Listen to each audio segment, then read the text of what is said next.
All right, good evening, everyone. We're here for our first OP09 tournament. I've got Zell with me. How you doing, Zell? Doing great. I am so excited to see all the OP09 action. We've been in 8.5 for some time and it's going to be interesting. There's going to be a lot of new leaders on the table, so really excited for this. Yeah, I'm excited this all came together. I was really excited for this and happy to see you guys are equally so. We capped out at 128 players and I know I still had to send a couple people away. So this is going to be a pretty large tournament and it was a lot of work. It's been a long week as you can imagine. I forgot I saw you like 5 days ago. It's Yeah. somehow that seems like a month ago. You were here this past Wednesday. So I appreciate you being free again for this, and we're gonna jump on into it. But the original table I wanted to go to, neither player are there, so I will um, frantically jump to another table real quick, see if there's any matchups that look cool. But what's your quick thoughts into this match, into this meta? I mean, obviously there's some new powerhouse leaders that you can't ignore. Shanks and Blackbeard coming in. I think that's going to be a big shakeup to what we had before.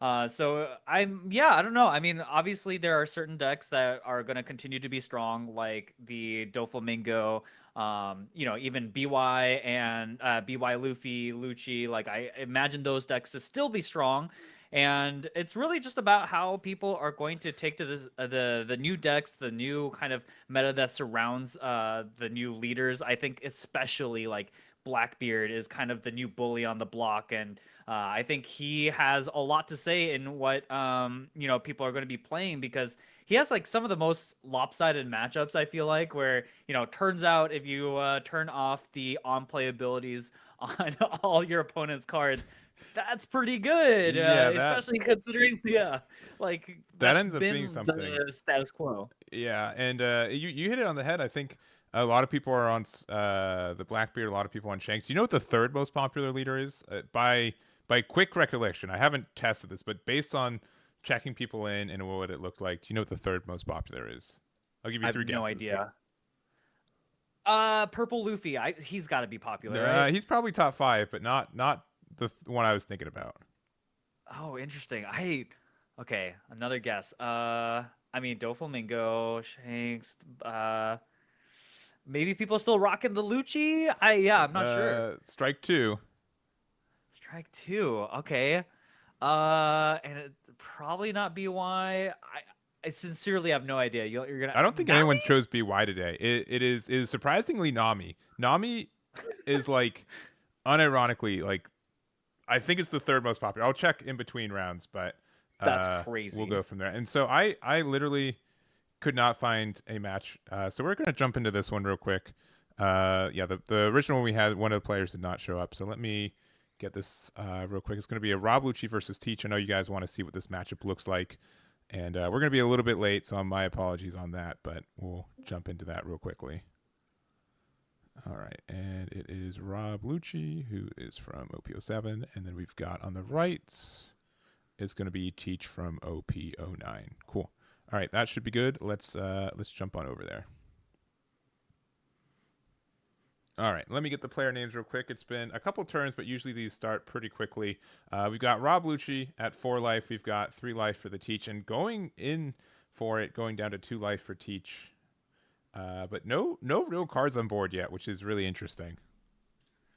Yeah, I mean, so historically, right, Rob Luchi is a deck that really needs the on-play effects in order to get the board clear that he wants to, and it's going to be interesting. I think for the most part, with Blackbeard turning off the big Moria turns, I imagine that once we get to the late game, that's where Rob Luchi will be in some trouble here.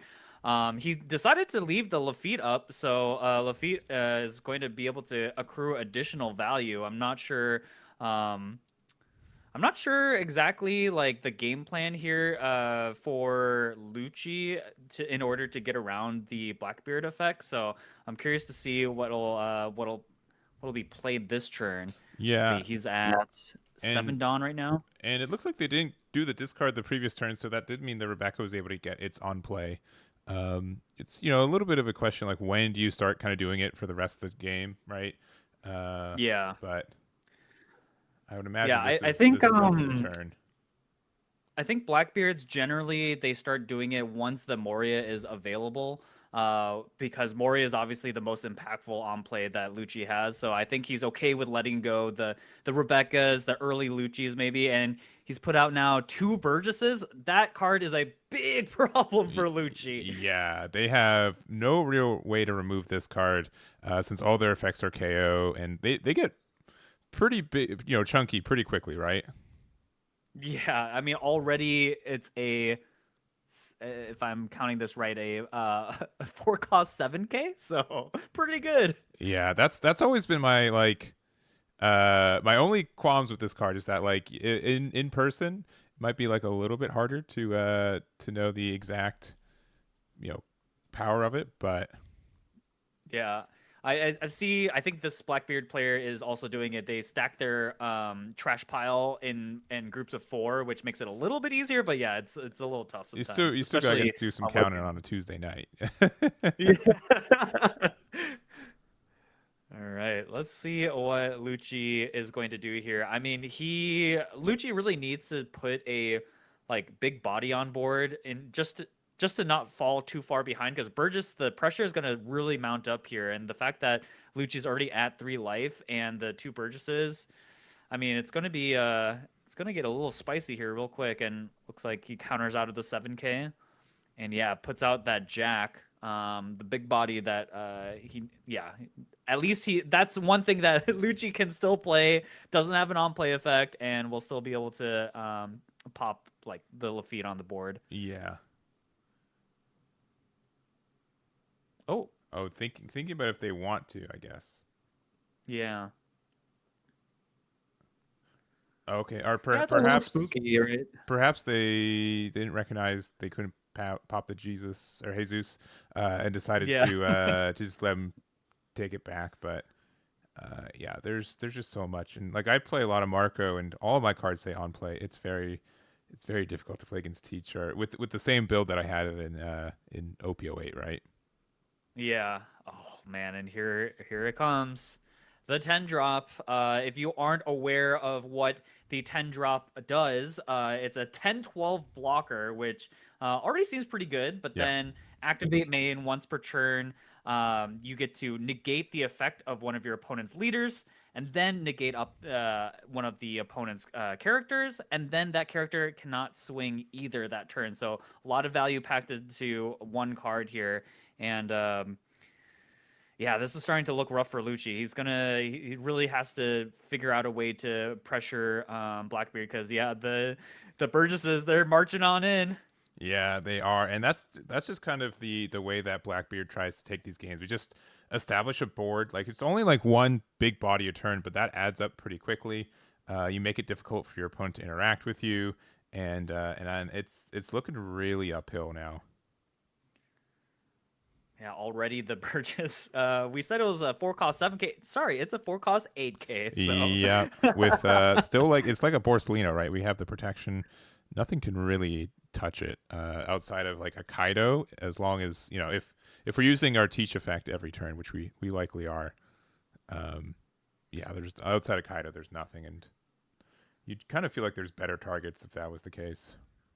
yeah, I mean, I think now, Lucci needs to use a Kaido to get rid of the 10 cost, but I feel like that's almost even too slow at this point because I mean, as is on board, like Blackbeard can threaten lethal next turn, so tough decision here for the Lucci player.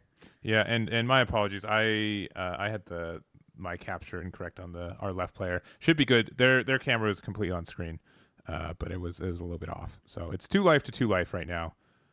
There's just we this barely started. We started 5 minutes late, so it didn't even start on time. But we were 128 player tournaments are a little extra to deal with today. Yeah, big tournament. Yeah, let's see. Okay, I believe that'll probably be okay. We got a Tempest kick. I wonder what that's gonna target because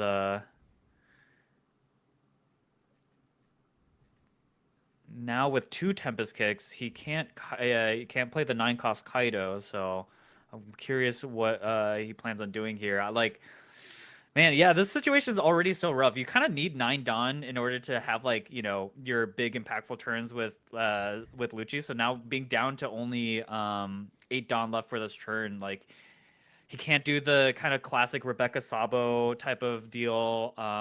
Swinging into a Burgess also doesn't seem that great when the Burgesses are so big. Yeah, yeah. I mean, there's a 12k blocker, so like regardless of what we True. do, right? Like the teach almost just says like your opponent gets one less attack every turn, which and way more successfully than Bonnie, right? Bonnie's like after your first attack you have one less attack. Teach is just like I am hard removing one attack in most situations from you. Yeah. And actually, yeah, right now Jack can't even swing, so there isn't really like a good you know, target to even swing at this point. So I feel like at this point the board is going to stay there. Yeah, I mean the Luchi player is real tanking on this one, and I can imagine it's just tough because what do you do? What do you do at this point? Yeah, I mean, so we what? We double Tempest Kick, right? Yeah, Uh double Tempest Kick probably on the 10 cost, so it's probably a 4 cost right now. yeah, so like if we end up having like another copy of Jack, we could remove the 10 cost by additionally attacking with leader. I'm at most points in the end game. I'm going to assume we've used our leader effect. And I think we have a special token on Daniel's side, which I appreciate. I know his opponent probably appreciates that too, if the Brook on top of the Teach. But yeah, this is tough.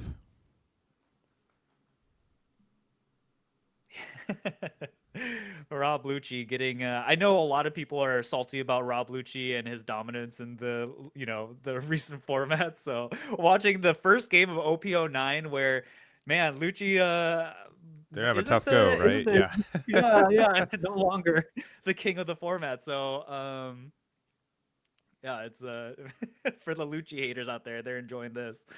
And Oh, we're God. just playing a Moria for 8, which with no on plays, it's honestly it's still an 8-9 body. Who cares? Like it's still pretty good value, right? It's not a 10 drop 12k, mind you, but it's pretty close. Yeah, and now we're again like could threaten lethal here pretty soon. The Burgesses are just so big. Oh, back to back 10 costs. Yeah, and Woo. I mean I've been on both sides of this, and surprise when you're receiving it, it feels pretty awful in most situations. Yeah, so again, one of the characters can't swing. Looks like it'll be the Moria that can't swing, and yeah, this is tough. I really am not sure. At this point, it already feels like checkmate for the Lucci player. These Burgesses are going to go swing in for 8 in, and Lucci famously doesn't run that many 2Ks, so Yeah, I generally what I've been seeing is that like you do have to produce these Jesuses and have them on board.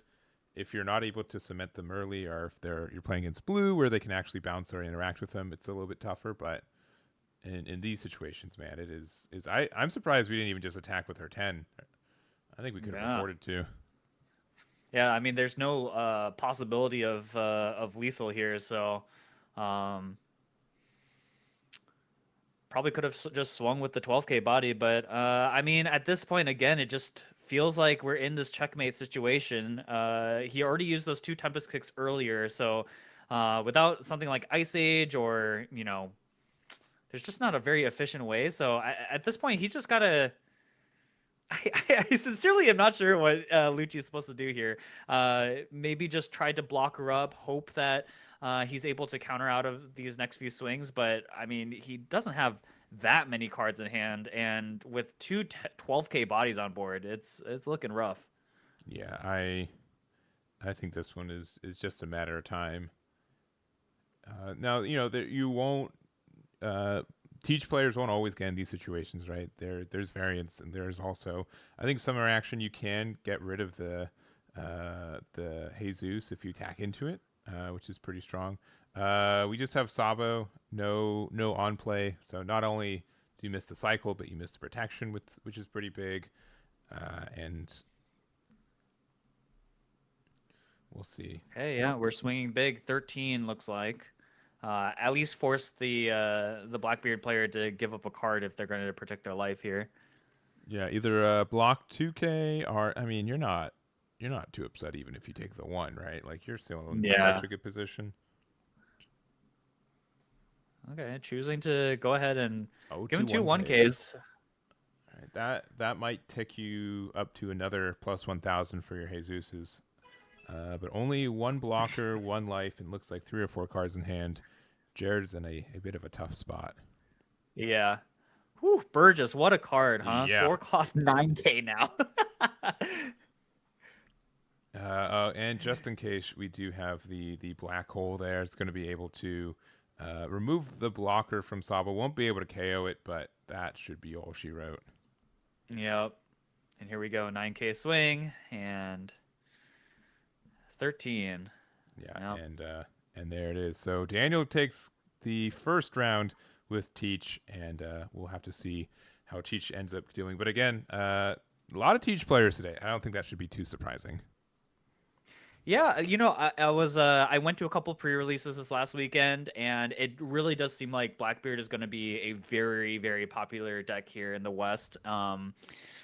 It'll be interesting. I think the deck is quite difficult to pilot, so I think the learning curve in terms of like learning the deck and its matchups, it's gonna be difficult at first, but I mean, you can see the power right away in this first match. Like Blackbeard's such a powerful deck. Yeah, it really is. I think the biggest thing is it just changes how we approach the game and in some matchups and everything. So I'm looking for another game. We did have one set up, but unfortunately one of the players didn't arrive, so we kind of had to just hastily get into another one. Let me see if there's a game that still got a little bit of juice left into it. We do have what looks like a Vegapunk versus Dofi. That's always Okay. a fun one. Let me get that set up. But yeah, if there's while we have you guys too, if there's any leaders you guys want to see today, let us know. We'll try to see if we can find one going into our second round. We do have a good amount of variety. You mentioned BY. I think no one's running BY today. I think Shanks, Newgate, Blue Milnami, unironically, Purple Luffy, and probably Purple Black Luffy, top 5, I think. And let me see, where's the Doflamingo character there? Let's jump over to this other table. There's probably about 5 Bonnie players. Probably about 5. Not a lot, but not unheard of. Here, I guess I can actually have the cheat. So Nami, maybe I just found every Nami player on the way down. There's 9 compared to Doflamingo has 25. I swear there was more Namis. Teach, there are 16. Shanks, there are 19. All right, Nami is probably the 5th most. Yeah, tied with Luchi, it seems. Purple Luffy, there are 11. There's like 5 Betty players, some Katakuri, some Smokers, some Enel players.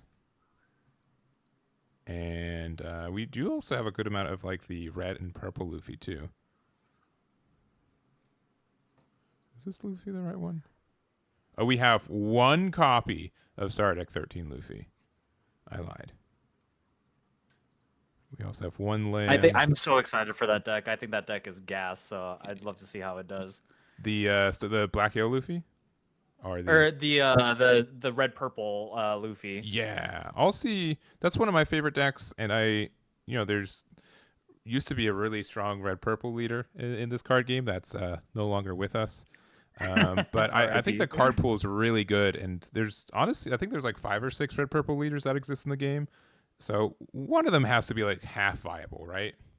Right. I mean, with the new Shanks 10 drop and stuff, like there's no shortage of great late game 10 drops for red now, and purple obviously being the ramp color. Like I feel like just like the purple plus whatever color like what has like a good late game. I don't know. I just think those leaders are going to be very interesting. Kind of like Lim. You know, Lim is another one of those ramp characters, and you can Hmm. ramp into some of the big green guys. So, um, yeah, I don't know. It's going to be interesting. And I'm looking at chat. Yeah, HDTV. We were supposed to jump into your match, but then your opponent didn't show up. So we could maybe do the limb match going into round two as well. But yeah, I do like the red purple. We do have one red purple kid as well, and any other one copy believers. One Calgara, one Marco. We have three Vegapunks. We have three Bonnies, one Reiju, one OP06 green and yellow Yamato, one green black Perona, three Enel players, five Betties, a single Rebecca, two Katakuris, some Smokers, a blue and purple Crocodile, and then a lot of Dofi players. Yeah, Dofi's still up in front, the most popular deck in this. Yeah, it makes sense. I think Doflamingo, doesn't need any new cards to be a meta threat, as it were. Yeah, yeah, and you do lose out on some on plays, but your leader effect is kind of what carries the deck a lot of the time. But you still do miss them. Yeah, and Vegapunk into Doflamingo. Traditionally, pretty bad matchup for Doflamingo. Mm-hmm. Vegapunk just sits there, just KOing and reducing your board. But this game looks pretty tight, actually. Vegapunk only has 3 cards in hand. Dofi is at 1 life. Yeah, because I think they're just trying to take it early to try to get some advantage. But I don't know. Vegapunk will be in the spot where just like, man, their leader can't attack. They're at 1 life. 3 cards in hand or whatever, and I still feel like I'm losing. Like, what's going on? Like, it is such a peculiar deck. Funny enough, if Blackbeard plays 10 cost, Vegapunk finds his hands, can start swinging. Yeah. And unfortunately, there's no Nico Robbins. If there were, I would put that on stream pretty quickly. But no one sleeved up the Nico Robin today. It's quickly became one of my favorite decks in this format, to be honest. All right, we got the bounce law bouncing back. What did he bounce back there? Okay, yeah, Yeah, and they bounced the law back itself to bounce back the 3-drop. If yeah. Lilith, I believe. Oh, and then do we not want to bounce the Perona? Oh, we're gonna keep the Jinbei. Interesting. Okay. Just threatening another turn of board flood for next turn in case this board gets dealt with this time. But yeah, I think the Josus are putting in a lot of work here. I think a 6 cost is a little bit difficult for Vegapunk to deal with. Yeah. Also, there's no buggies today. The promo that doesn't have an English release date, I didn't have legal for this, so that might have been a deterrent for it. But yeah, no one press the Dofi or the buggy button.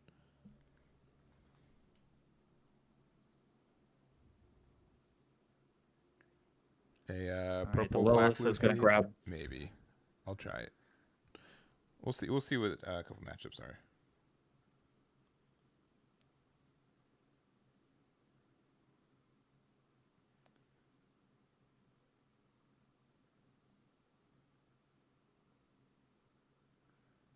Yeah, the Lilith brings out the S Snake, but with this much Dawn tied up, Vegapunk will need a blocker out of life, I think. Yeah, this he is a hasn't used blind leader one, right? ability yet, but yeah.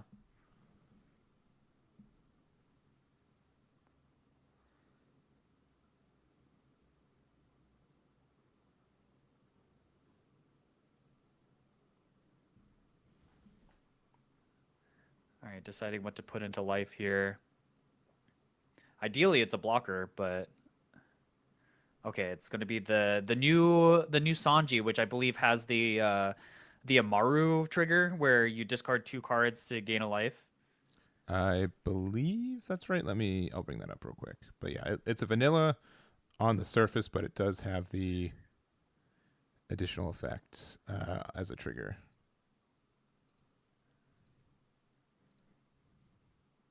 One new card that I've been seeing a lot of Vegapunk players play is it's the 3-cost event that was made for Robin. Do you know the one I'm talking about?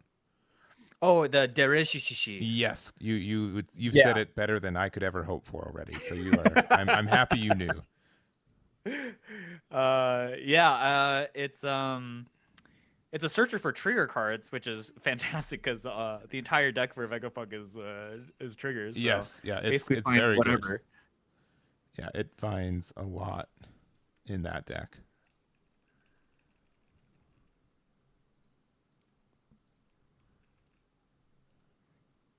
Yeah, here we go. We have a 6K swing into leader here.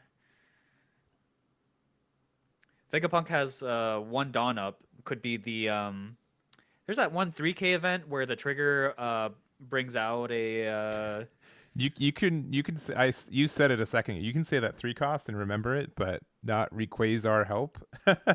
Oh yeah. But yeah, I think that could definitely be possible. Generally, you kind of like that in your life if you have like the Vega blocker because you can play that off that too. But Right. Maybe just kind of stuck with cards with not a lot of counter maybe in hand. It's interesting to see. Okay, so yeah, we do have the Jinbei. We'll play over the Perona. We've seen that happen a few times. You know, the the 4-cost bounce law is probably the card that gets played the most in a tournament, just because how yeah, frequently Doflamingo players will bring itself back to hand just to play it again. yeah, there's just like so many unique abilities with it that you always want to be bouncing it or like Jinbei, right? Because Jinbei is a common target because then you can play it again and play another thing. Just very strong.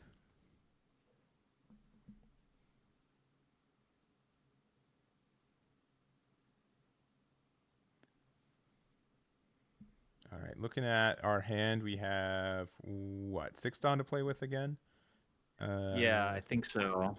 I mean, if we have like a third copy of Jozu to get rid of this S Snake, that just makes it so they can't even like we're not afraid next turn. But Yeah, okay. Looks like it will be a 7 swing into life using ability. Oh, it was ooh, blind. yeah, It's a Kaido. yeah. Which Kaido's Let's go gambling. pretty good next turn, right? That helps you stabilize, get some card draw, and there's really no interaction for Vegapunk with a big 10 drop 12k. Yeah. But you're a little bit in danger because if this card ends up being a body you play out, then you that's going to be a 2 attacks for the next turn. Yeah, and oh, Vegapunk taking the last life gets a Lilith and it plays okay. So this is a little scary now. No, 2 bodies, so could threaten lethal here. Uh, Dofi, it looks like Dofi has quite a few cards in hand, so yeah, okay. Instead, choosing to. Oh no, no, no! This is just part of the Lilith on play effect. So Yeah. just grabbing another card. All right, we've got a moderately chunky hand. Now can we get out of a are we passing? Oh, Was that Josu not able to attack? it probably got hit by S Snake. And then did we play Oh, it's the S snake effect. Yeah, yeah, yeah. Yes. Then we must have played Jinbei this turn as well. Sorry, I Okay. had a little bit of tournament admin stuff. I looked away for a second, so my apologies. You're all good. You're all good. Yeah, okay. So, again, tricky position. I feel like Vegapunk is slowly losing grip of this game here. Could just, YOLO it, go all in and see if Dofi has a counter, but um Looks like we're just gonna test the waters here. Yeah, I'm guessing. Oh man, is that our hand? That for Vegapunk, that looks a bit chunky. Yeah, we have like 8 cards in hand now.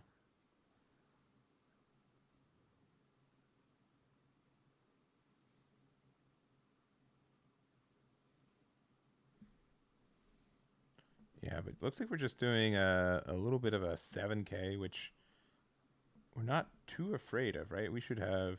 Oh, okay, 3 1Ks. Ooh. Ooh. Yeah, no 2Ks in hand. That's tough. All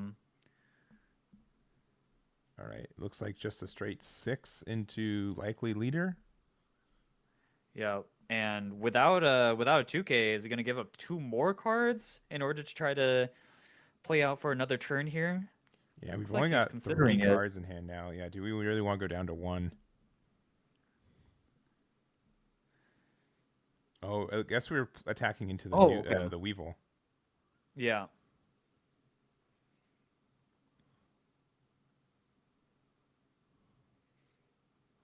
All right, for 5, we're playing Nami. We're going to use the effect to get rid of, assumedly, yeah, the Weevil.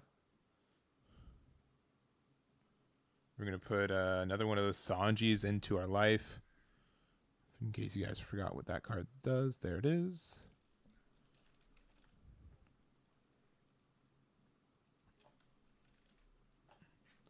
And just pass with what, 2 open? Yep, 2 open.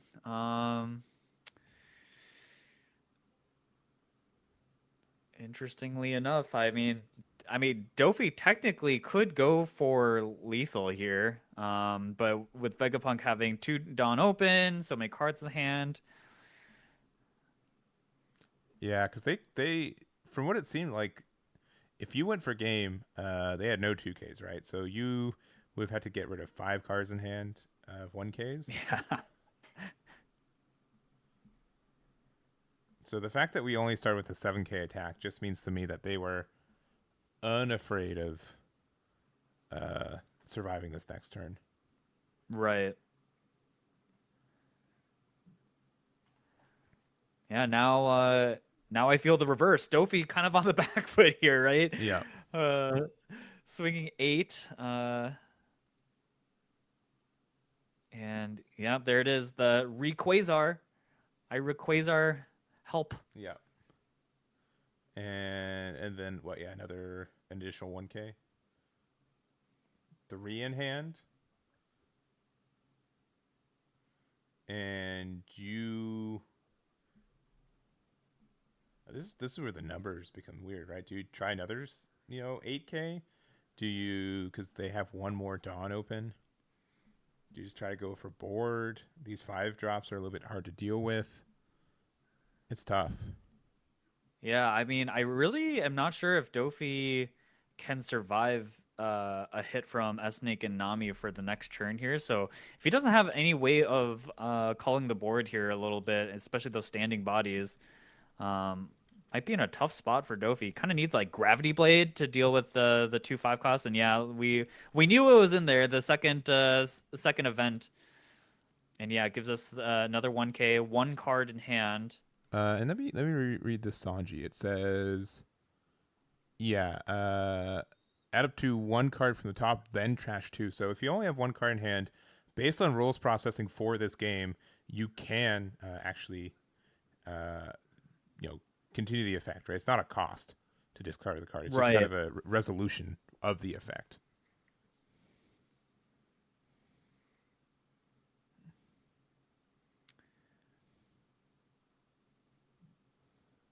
Yep, there we go. We have the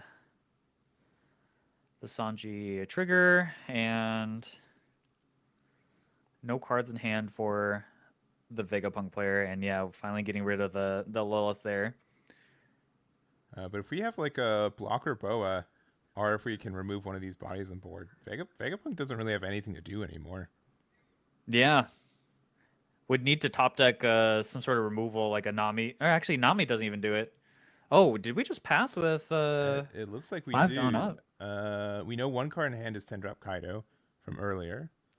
And there's 3 in hand, so I think we can just go 9 and then put the rest of Dawn on S Snake. Yeah, and looks like that's going to be exactly it. 1, 2, 3, 4, 5. Oh, a 10 for good measure. Yeah. And yeah, just wrapping it up, saying I just don't have enough counter. And we were close though, right? It would have been a 9 on the other side.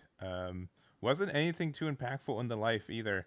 So Dofi was really close to stabilizing on this one. Yeah, that was a nail biter for sure. All right. Well, that's going to be the end of this round here. And yeah, as I shrink deeper and deeper with my poor posture. But that's the end of round 1. Round number 2 is going to end or start pretty soon. So let us know what leaders you guys want to see. I think a lot of people are asking for the blue and purple, or sorry, purple and black Luffy, which is one of the new ones. So that's probably what I'm going to try aim for. And what we'll see from there. So give us just a moment, and we will be back with round number 2.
All right, we've got round two in just a second. We kind of had a bit of a fast start going to round one, so now that we're all here, we're cruising to round number two in just a moment. How are you doing, Zal? We did also have the additional of the match we wanted to see. One of the opponents didn't show up, so we had to run around for that. Unfortunate, yeah. But honestly, still, I'm looking at like a lot of diversity in this meta.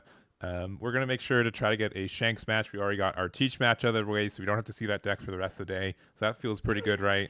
I don't think that deck can't go all the way, right? It's gonna be, no undefeated after round three, I'm sure, right? Yeah, right. Yeah, Blackbeard totally not one of the best decks in the format for sure. Not even. So where yeah, we're gonna watch this these purple and black Luffy players make it all the way to the end. But we Yeah. had, I think, 8 of them in this meta or in this tournament, and about 6 of them are undefeated right now. They did a pretty good conversion so far. Yeah. I mean, blue or purple black Luffy, that effect is very powerful. The leader ability where if you return to Dawn, you get them right back Yep. and one of them standing. It's such a powerful ability. Um, yeah, I don't know. I've been really liking it. It's I liked King a lot in OP08. I do recognize it was like a little bit bad for a 4 life leader. Like the effect was really neat in like a late game like value way, but you still kind of had to respect aggro, and I think Dofi's just a little bit too fast for it. But black and purple Luffy being able to just be aggressive with losing its Dawn, getting some kind of unique effects because of it. It's a really cool deck. I appreciate them adding it to the game. Yeah, I think specifically just because like again, every deck has to respect Doflamingo, which is the premier aggro deck in the format. But I think one of the cool things in the purple black matchup against Dofi is that because I mean we don't think about it a lot, but that one additional Dawn effect where if you have a Dawn attached to leader, things get +1. Well, one of the best things is that it puts your characters out of sometimes like bounce law range or whatever. And so you're actually able to keep up on board with Doflamingo a little bit better than say like some of these other decks where you can't buff the cost of your characters. So I think it's going to be kind of interesting because like I know one of my friends plays purple Luffy, and the thing that he hates to see is he goes first, he takes the ramp, and he plays up 4 cost, and then the Doflamingo player just immediately goes Jinbei into the bounce law or something like that, and Yeah, then yeah, bounce yeah. your 4 cost. Like that tempo conversion is so bad for your opponent, and so at least for purple black, like you can use the extra Dawn to keep your board around, which is really neat. Um, Yeah, but yeah, I don't I know. agree, and Yeah. I do like decks with consistent ramps. Usually the 2 life ones as well, but being or the 4 life ones get to do that, which means that they are inherently like a little bit more powerful. But I do like the different ways for them that they balance that effect. Right, it's not always just like inherently better, I guess, if you know what I mean. Yeah, yeah. And I'm looking at it. I think we're going to go to table 5. It's going to be Shanks versus the black and purple Luffy, both new leaders from OP09, and I think again going to be very present for us. So let's jump over there real quick. All right, we've got Jeremy on the left playing the red Shanks leader, and then we've got Mark on the right playing the purple and black Luffy. I gotta say the red Shanks leader because there is a purple Shanks leader, but it's a little tiny minuscule less common than this red one. Yeah, yeah. Just a little less powerful overall, I think. Yeah, yeah. Power level wise, could go I'm either surprised way. no one decided to sleep that up. It's a little wild to Uh, me, but it's what kind it of a is. sleeper. Yeah. There's definitely some snoozing involved. I can say Yeah. that. But shouts to Jeremy. Got the sleeves for the man. Got the red hair pirates Jolly Roger, which is really cool. Um, All right, and so it'll be interesting to see who wins die roll here. I think that's going to be very important. Just generally speaking, a lot of these purple leaders like that just being able to go first in order to ramp. Although actually for purple black, maybe you want the second. I'm not actually sure. This is one of those things where the new leaders, I'm not exactly sure what they're exactly looking for, but yeah, it looks like the Luffy player did go first, playing the Trafalgar Law, and we'll see what he picks up. The reason why I was thinking trying to take a second away from Shanks could be good is just because obviously Shanks, the dreaded 10 drop 12k rush, give all your opponent's characters minus 1k is such a powerful, powerful card. So delaying that by a turn seems pretty good, but yeah, Shank's gonna go ahead and just pass here with 2 drawn Yeah, up. and I think that's fair. It really, in my opinion, I think even is like the safe curve for Luffy. But if we have our 3-drop Zoro here, it's the way better curve. So essentially, we get to use this to get 3 Dawn active. Or is it 2? I thought the Zoro did it in active. Maybe I'm wrong. Yeah, I think Zoro puts a Dawn away, brings it back unrested. Yeah. One Oh, rested, because one yeah, yeah, unrested. Yeah. yeah. Sorry. If we were on 4, it was 3 Dawn. Yeah, yeah, yeah. But Um, that just helps the ramp. We also don't have to compromise on our attacks. So we had a 7k into the Shanks. However, Shanks plus 2k makes 8 to get out of it. And and being able to get out of a 7k for 1 Dawn is, or for 1 card, is really nice. yeah, and Shanks now puts out a Lucky Roo, one of the new cards for the Shanks leader in OP09. Usually, this means that this Shanks is the control variant, which is looking to, you know, KO the board with cards like Seven Beard. We'll see if this Shanks build is completely in that direction. I know a lot of people enjoyed the Rush Shanks version as well. But yeah, Lucky Roo, what a card, right? It has blocker on KO. It KOs a 6k character on board, so it takes it down with you, you know. Yeah. So if he decides to block here, yeah, and looks like he will from the 7k hit, and it will remove the Zoro. Like, what a card. Yeah, and there's pretty much kind of like, I think, 2 different ways to build this. We have another Zoro. Don't worry about it. We're ramping once again. But I've been seeing people use like the Lucky Roo like on the first time they build the deck, and then a lot of like the Red Hawk version of the deck. Have you seen a lot of that one? Yes, I have seen a lot of that. Very sneaky. If you're not careful, get caught off guard by the Red Hawk. Yeah, so it gets rid of a 4K or less, which you would think seems like a little bit lackluster, but if we use our Shanks effect and then the event card, we can actually get rid of a 5K or less. So that's something your opponent just has to be aware of. Yeah, it's just one of those things where it's like a gotcha, you know. If you forget to, because you can attach the Dawn back onto the thing that he minus 1k to try to counteract that, but if you forget, you know, you can get punished really hard here. Um, and now we have the Yasop, which is also a fantastic card. Just gives you that 1k buff. You get to cosplay as Whitebeard for a turn. Yeah, yeah, and being able to do that, I think is really strong. Unfortunately, I think Black and Purple Luffy doesn't care that much. In the sense that we generally have a free Dawn or two due to our leader effect, meaning that attacking 6k into Shanks is really easy. Generally, what you want to do, because you always, even if it has to be like a 1k or a 2k, you're always forcing a card out of their hand, and they don't get out of any attacks for free. Yeah, and Shanks is a notoriously a bricky leader.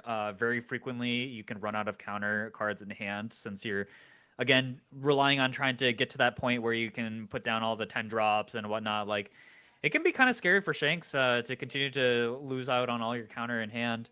Yeah, that's We'll why I like see to if he sleeve my decides. Shanks deck in like red sleeves. Not only is it thematic, but it looks like a giant brick because that's what it is like half the time. It is just unusable in a lot of situations. But if you see the right card, you're in a good spot. And yeah, we see a 7k swing now, deciding whether to take the hit or use up another card here, and he will just go ahead and take it. And ooh, we have the Sanji. This is one of the uniquely cool things I think about Purple Black Luffy is the ability to play the Sanji. Because of your leader effect, where when you have a Dawn attached, you give one cost to all your characters. Sanji gets to go ahead and pop something. And Sanji, like, if you've ever played the Starter Deck 14 Luffy, you know exactly how powerful the Sanji card is. And being able to go ahead and remove that is great. But Shanks says, "Hey, I can remove stuff too." He plays out a Rayleigh, so yeah, Yeah, Rayleigh just goes ahead and busts open the board. that Silvers is super good. Been using it a lot in Marco as well, but I do think the card is fantastically strong still. You do just have to be worried about Teach, but even just playing 8 drop 8K, you're not too upset. And we do Yeah. have the 10 cost secret rare saying, you know what? Well, you removed my board. We get to do some pretty fancy things as well. I do need to let them know about the law real quick. I'm gonna mute myself real quick. I will Yep, enter. and Oh, yeah, sorry.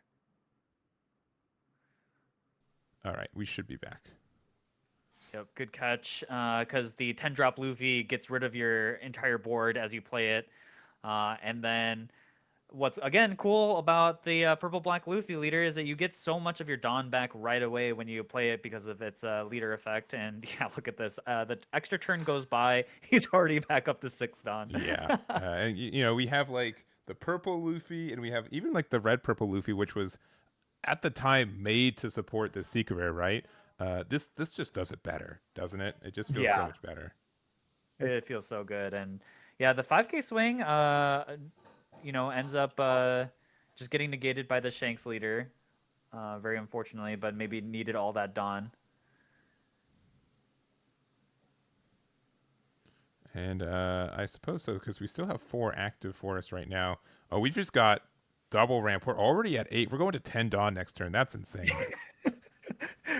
And Shanks just got to 10 down for the first time? For the first time? Yeah, we just did we victory lapped on him.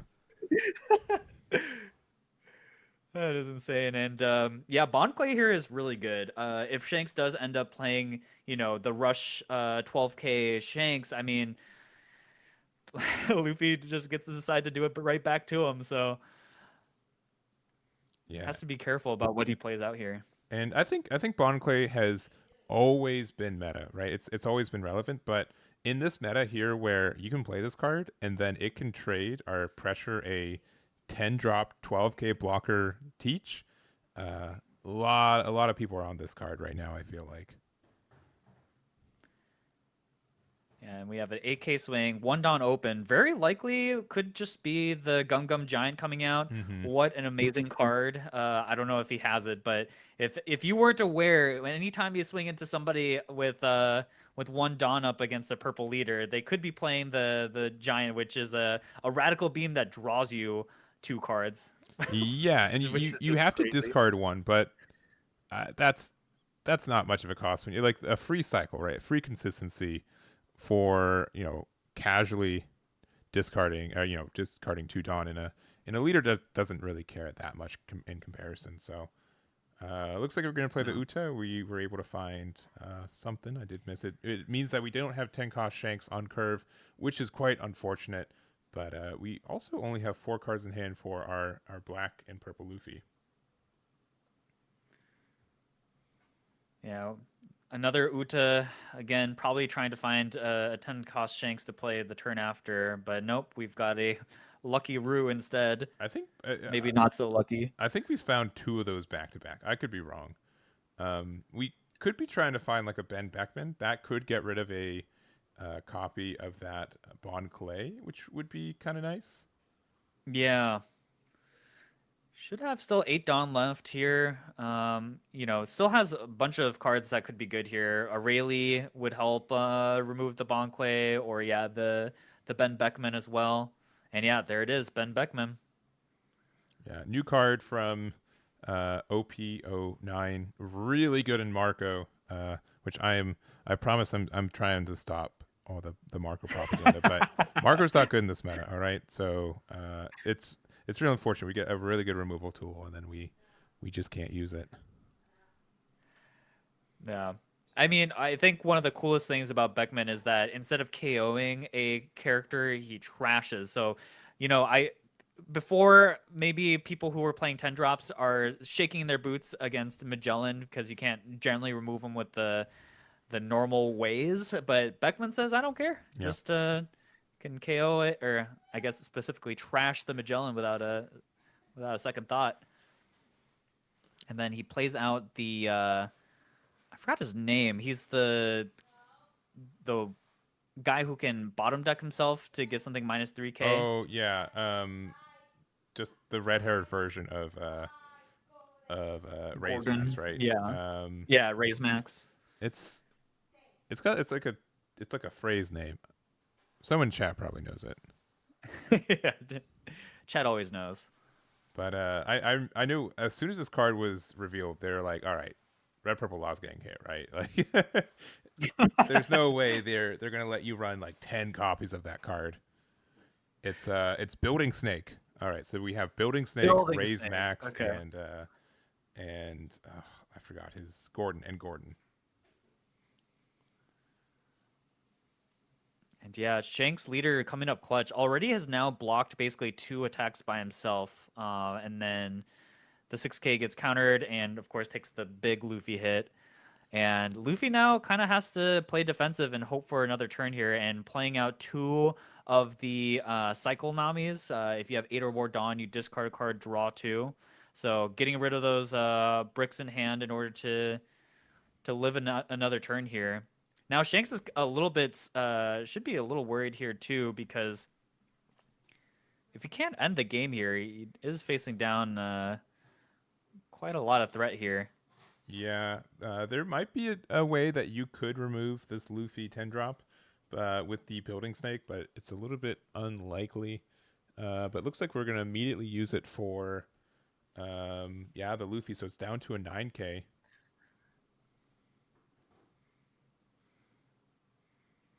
We might just be doing it to make room, though. Yeah.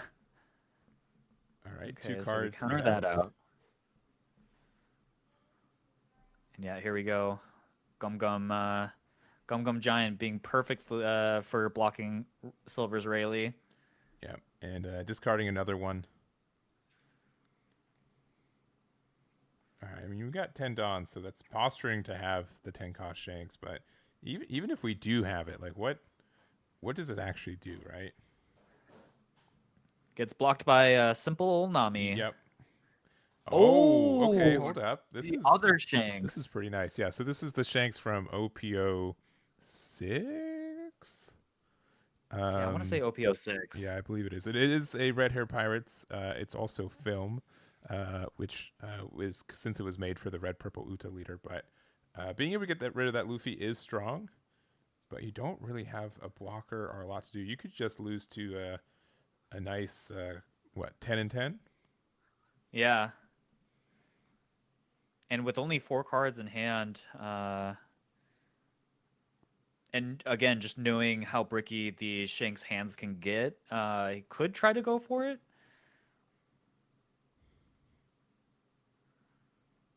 It's a little scary though.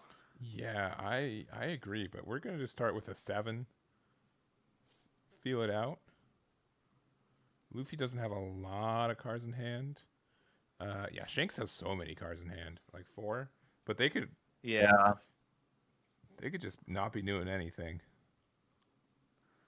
Yeah, they're kind of chilling. I mean, again, that big Shank, the film Shanks is a 10-12, so I'm kind of curious what the Luffy player's plan here is. Either to, I mean, with the 7k swing, it doesn't seem like he's trying to go for a game necessarily. Yeah. So maybe he has more blockers in hand and hopefully just has another way to get in there. Oh, and yeah, we see 2 1k. So yeah, Shanks probably out of 2k counter unless they're being a little cheeky here. Yeah. And using leader effect as well to do that. So no leader effect, 3 cards in hand. I mean, unironically, these Namis could go for game 2, right? Yeah. At this point. With 8 Dawn up. We also have. And he did use the Shanks ability, right? Yeah. On the Zoro. That's why he could 1k. So a 7 here probably connects. And that leaves 5 Dawn up for the Nami.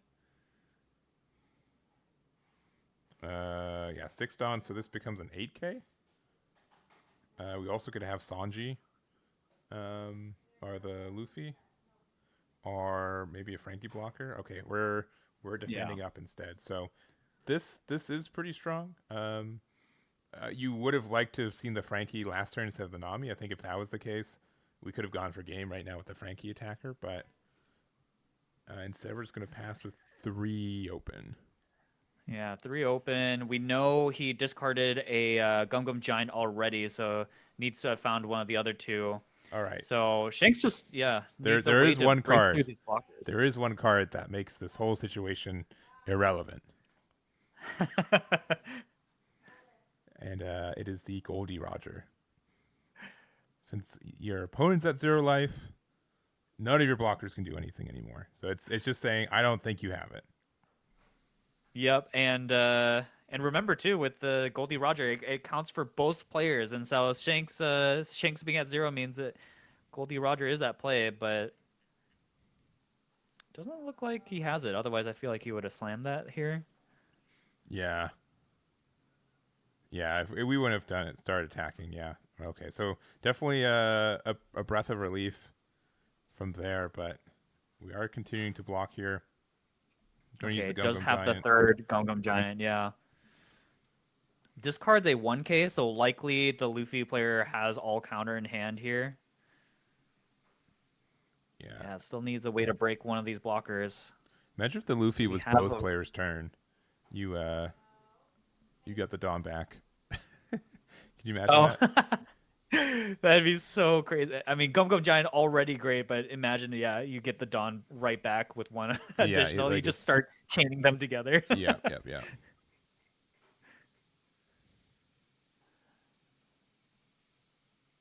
Oh, okay. So 6K Uta swing gets 2K'd out. Yeah, and not looking great here. Yeah, this looks like it'll be game. Yep. Oh, look at that hand. 3 10-cost Shanks, I think. Yeah. Yeah, but if one of those was a Goldie Roger,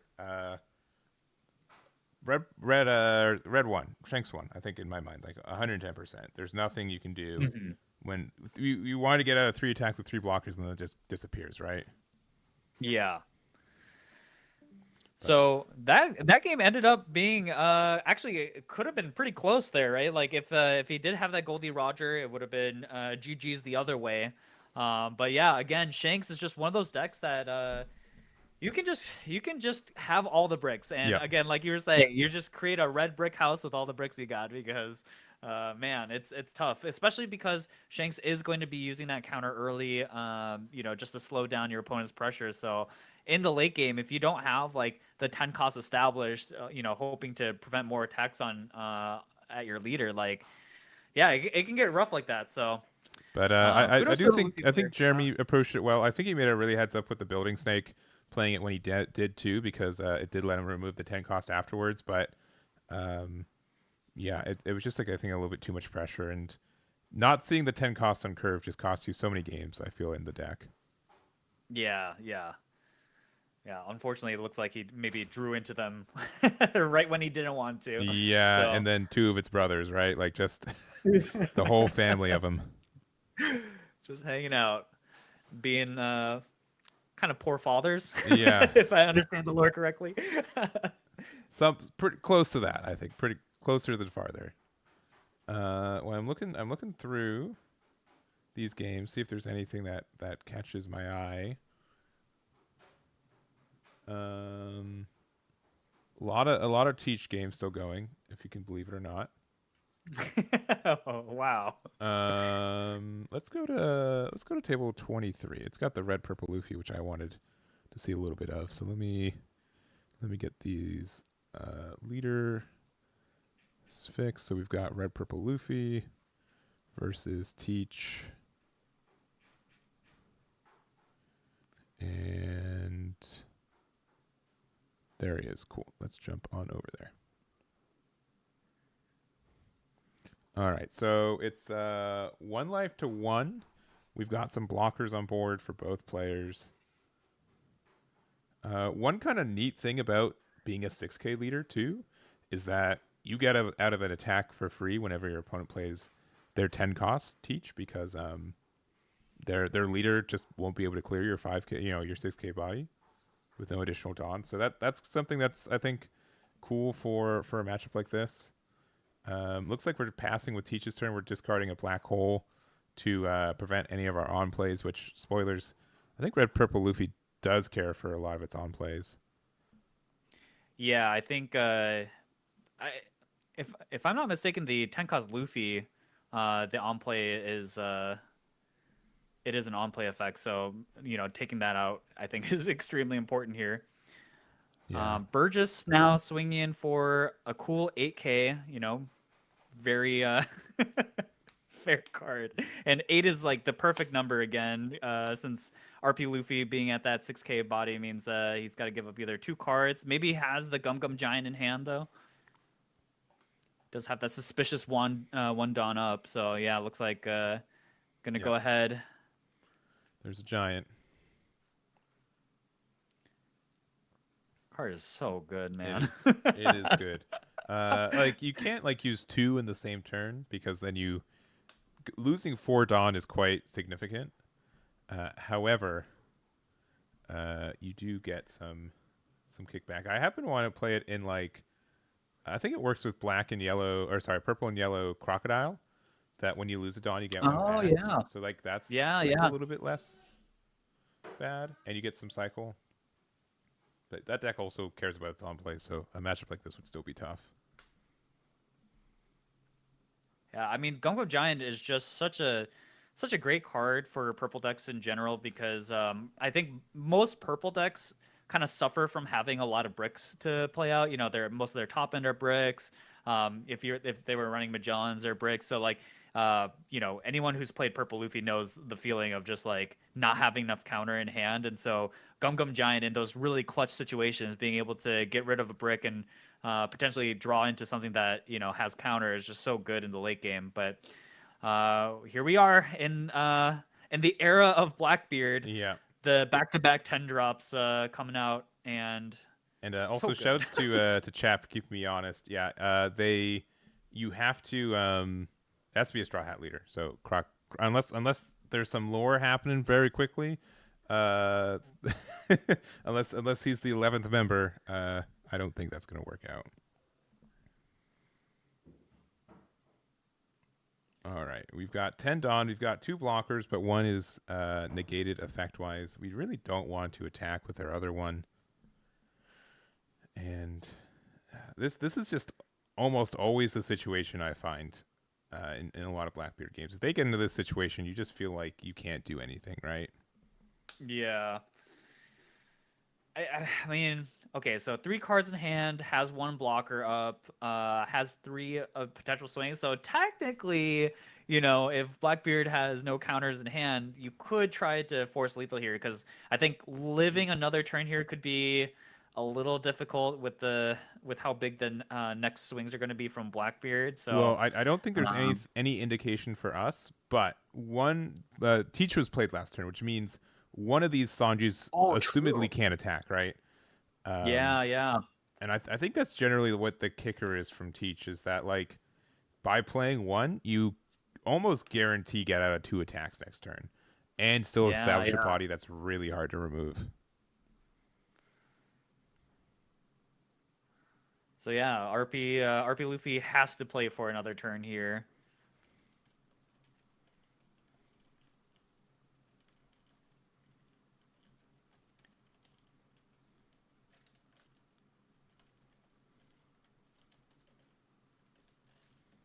All right, looking to swing with leader.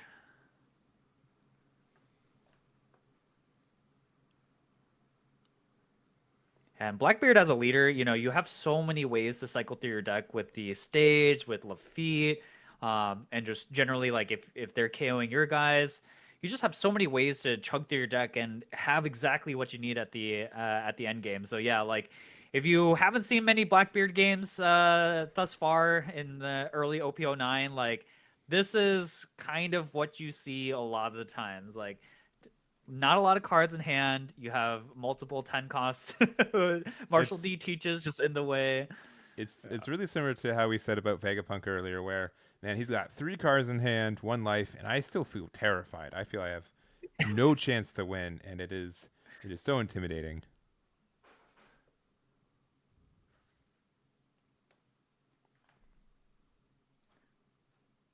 Oh, we are gonna swing with the Sanji, so very interesting. Oh, and Blackbeard decides to go ahead and take the hit. Oh. Okay. Well, with That the could be Sanji, uh, Goldie what Roger Goldie Roger for with a game. 13k swing. Oh, he must just not have had Oh had it. yeah. Oh, had 2 more teaches in hand. Okay, I just yeah. saw a glimpse of it.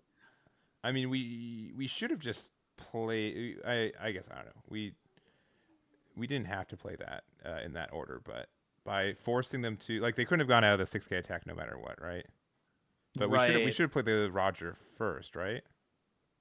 Yeah, so that way the big teach wouldn't be able to get a free block like that. So Yeah, which they I guess didn't play around it, I suppose, but um because uh uh, they blocked one of the attacks, I guess, but the first one, right?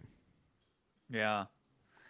But I think if we should we had at the start of the tournament, I think we should have just slammed it first, and then it would have For been sure. 6-6-13 with 3 cards in hand, and one of the sixes just had to get in with one of those 3 hands. So unless they had what a 2K or 2 2Ks or 2K 1K 1K, they lost there, which is what happened.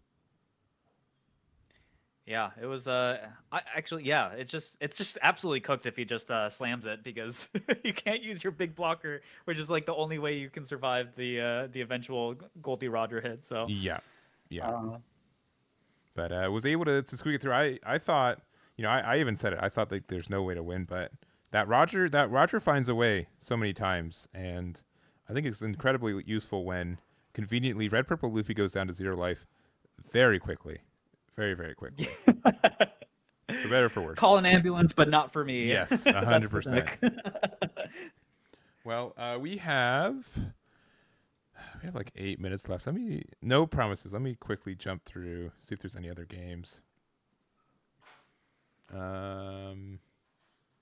Looks like we've got Also, a little bit of a game on table 27. Yeah, let's go over there. Let me just fix the things real quick. So on the left we have Shanks again, and then on the right we are going to have the Luchi from 7. And that is Yeah. there. Pew, pew, pew. All right.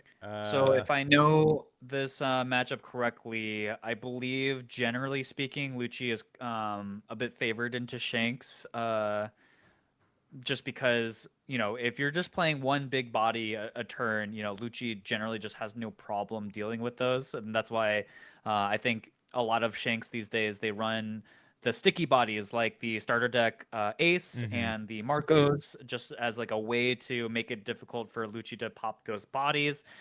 And yeah, I mean, very unusual that we just see the Goldie Roger already on board with both Yeah. players at 3 life each. So I mean, yeah, unless they get enough reduction. This card has a Luchi doesn't have like a fantastic way to remove it efficiently, and it's a 13K. It's the strongest base attack card in the game, I believe. yeah, Yeah, so it's just very strong.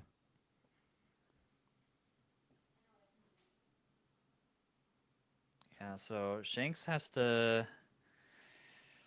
This is usually the point in which Luchi just is just such a terror, right? Because he already has those 2 big bodies established, and now can just kind of cycle out blockers with Gecko Moria or just Rebecca Saba loops in order to just continue down the pressure. But Rayleigh here seems pretty good since the Jack is already rested. Can choose to maybe pop the Rebecca just to get out of the way, and then swing big into the Jack. Get a nice little 2-for-1 there. I wonder why we didn't give the -2 the Moria. because Yeah, true. You didn't need to. You did. it's Rebecca's persistent. already. Yeah. Yeah. Oh, do you have to actually KO one of the things that was targeted by the shrink? I actually don't know the wording No, no, off you can the. just get rid of anything after the fact. So, Yeah. um, So. I guess the idea is that they know that Moria is going to attack no matter what, so we just prevent Helmeppo or Spandine from getting too big.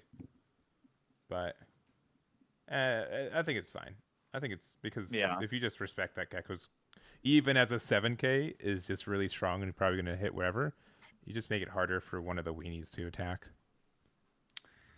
With only one card in hand, though, I think it actually does become an issue because theoretically here the Luchi can just go ahead and attach what is it I one think it's 7 Dawn. six yeah 6 or 7 Dawn with the Shanks leader, so then just swings big into it, and then now your biggest body is gone, and I guess having 3 Dawn left over is not exactly ideal for Luchi, but I just don't think he's under that much pressure. Yeah. I think it's what you do, but then on the flip side, Silvers gets to do pretty much the same thing, right? Just attach Yeah. a lot of Dawn, get rid of the Moria, and then we're in a good spot. I don't know. I think the maybe not obvious is the right word, but the knee jerk move was to reduce the Moria, because now because it's if it would have been reduced, it would have been very hard for them to remove the Roger. Yeah. Well, regardless, let's see what Lucci's got. Oh no, he's doing exactly what we were thinking there, and yeah, just gonna go ahead swing big into that.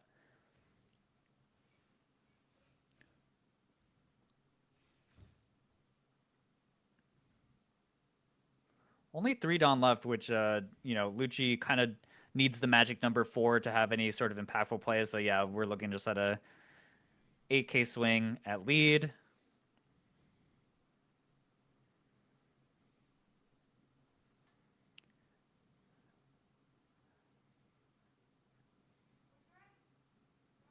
All right. Well, even Goldie Roger has to bow down to Moria. It seems crazy. But yeah, here we go. We have a 10K or a 10 cost rush Shanks. Shanks Yep. out. Yeah. And these And is wanted deciding what posted to swing rares look with. Yeah. so good, right?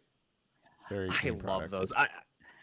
I compared to the old wanted cards, which they look fine, but these new versions of the wanted cards look amazing. They're Yeah. definitely some of the chase cards for me personally. Yeah, I think they took some feedback. The idea is clean. The execution for the first one was clean, but this one just knocks it out of the park.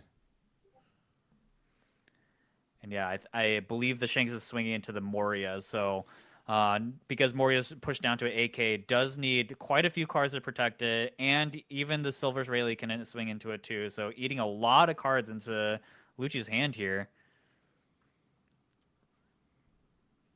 Yeah, I think we got to get rid of it. Oh But no. okay, 5 into lead. Okay. And then 8 Could into just lead. try to put, yeah, okay, yeah. So just forcing Lucci to go down to 0. 2 2 cards in cards. hand.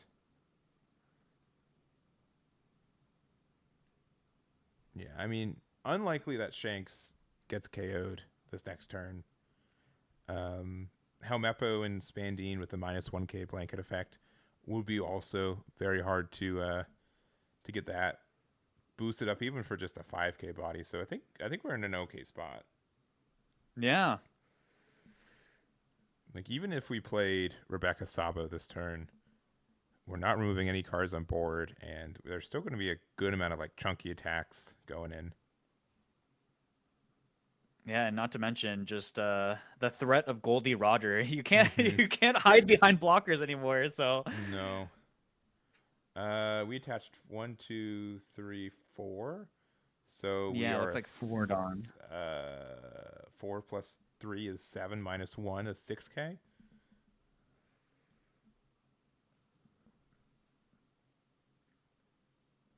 Yeah. I'm probably just explaining. Yeah, it has the extra -1.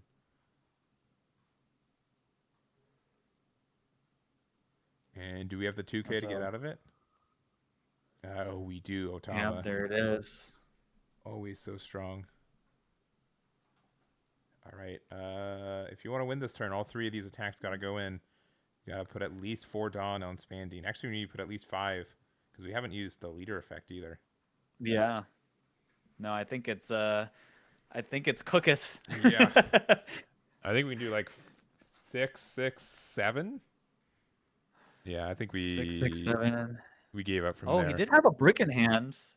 He revealed that, but I guess it would just come down to what's in life. Yeah.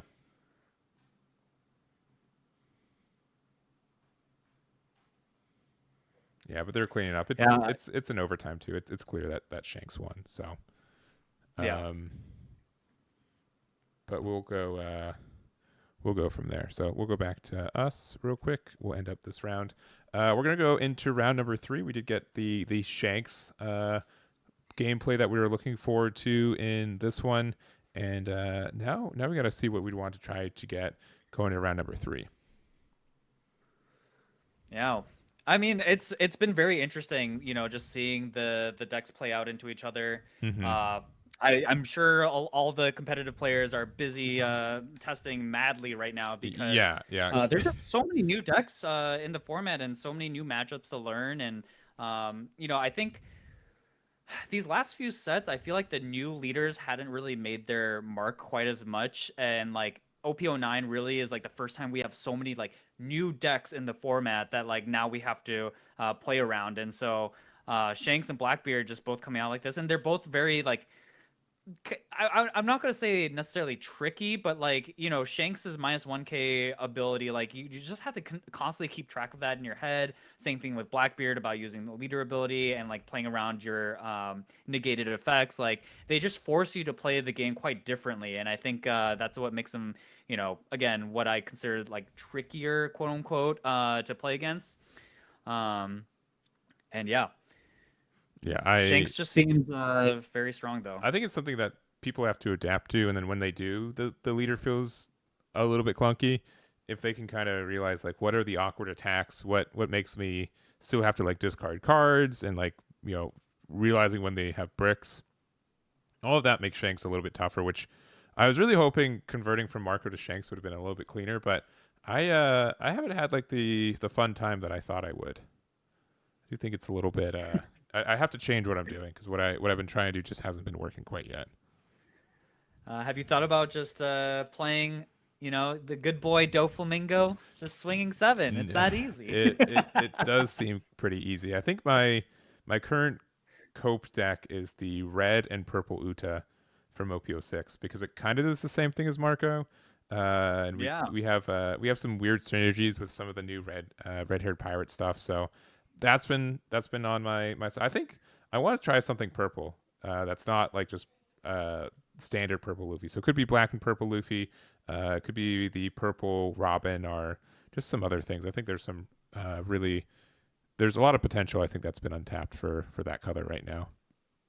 Yeah, I mean, again, like I feel like for these last couple of sets, we've just seen just more and more flexible cards for purple as a whole, as a color. We top end used to just be like 9-cost Kaido from the starter deck 4, but now we have Lin, we have the OP05 big guy from Monkey D. Luffy, we have the Gear 5 Luffy, and now we have the new 9-cost Luffy. We haven't seen that in action yet, but man, drawing a card while giving your big guy rush, is amazing. Yeah, my only issue with it is it's an on play, which means if you're playing against Teach, it's just a non-card. Unfortunately, it's just not doing anything, which just feels really bad. Oh, Blackbeard. Yeah, why give us a set with some really cool on plays and then just be like, in a third to 20% of your matchups, they just don't work. I'm sorry. You can't do what I'm saying. I'm sorry. I don't know what to say. So. But I think, I mean, I'm curious to see, especially early on in the West, like how popular Blackbeard will be, and then like how seemingly dominant it might be. I don't quite know because obviously Doflamingo is a very popular deck and cited as one of Blackbeard's worst matchups. So it's I'm curious to see like how the meta will evolve around Blackbeard. Like he is quite literally a black hole for the meta. Like you kind of have to respect him just because, or like build around him because of the way his leader ability works. So.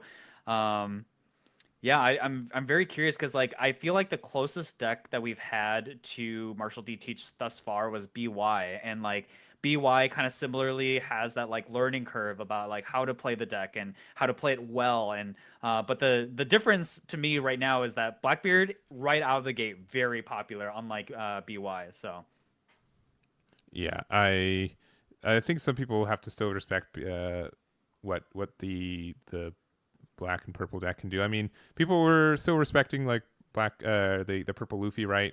But it's kind of like a different aggressive deck because you really get to like bunker up towards the late game. You get to be a lot greedier with your Dawn minus effects because you really don't get to lose them. Kaido doesn't feel as bad in that deck either. Obviously, we saw that 10 cost secret rare doesn't feel as bad because we looped back to 10 in like a turn. It was insane. yeah. The fact that he looped Shanks to getting to 10, Yeah, 10 Dawn was yeah. actually insane. Yeah, it was really really amusing for that. But I think we've got our next match. Our Lim players still undefeated, and we weren't able to see them in round 1. So we'll find them in round number 2, and let me get that set up, and we'll get there. But give us like 2 minutes. I'm gonna do B or B. We're gonna jump right into the round, and we'll see you guys in round number 3. See you guys then.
All right, we are back with our third round, and we've got our Lim player, our only Lim player. That means we've got a 100% win rate for the leader in the tournament so far, and I am looking forward to this one. This one did get a lot of support in the newly released OP10 over in Japan, and it's going to be. But before that, it seems like it's been a little bit lackluster in this format right now. Yeah, I mean, I think in general, being a 4-life leader right now is just super difficult with Doflamingo just just being as fast as he is. And then the fact that all your characters come in rested too means that like just like value wise, you really need a lot of your on play effects to do their thing. Otherwise, you're just not getting as much value as your board gets dealt with. But I'm very very excited to see this. Like Lim at the fastest that it can go just ramps absurdly fast using its leader ability and other just purple ramp cards. And green as a top end has a lot of great cards to ramp into. So yeah, very excited to see how this matchup will go. Yeah, it looks like we're starting off with our 1-drop law. We're going to use that to just find a Sanji. That 1-drop searcher is absurd, right? Can we agree that? Yeah. And again, like it was supposed to be for a deck that got banned. Like, can you imagine that card in unrestricted red purple law? Just absurd. poor law fans. You Yeah. guys will get a new law in in OP09 at They least. So. they they were living for like 3 months. That's more than most decks, right? Yeah, yeah. All right. So Lim did get to go first, which I think does help out the 4 life leader quite a bit. Doflamingo doesn't immediately get that seven swing and puts out a body or two, so a little bit slowed down, which helps Lim a lot here. Right, Dofi taking the early one. Generally, if I play Dofi, I take the first hit no matter what, because after that, that's just another resource to help defend board. And we're just going to play another Lim. It's going to be the 3 cost off our leader effect. Yeah, this Lim is very, very good. Just allows you to search, but then also can start putting your stuff as active in the late game, which can be quite nice. Yeah, But yeah, Doflamingo, I feel like you just generally take the first hit, just because for the rest of the game you're busy defending your board, so you need those cards in hand early on. So, but yeah, Doflamingo 4 Dawn turn probably wants to play out like a Jinbei Weevil type combo here.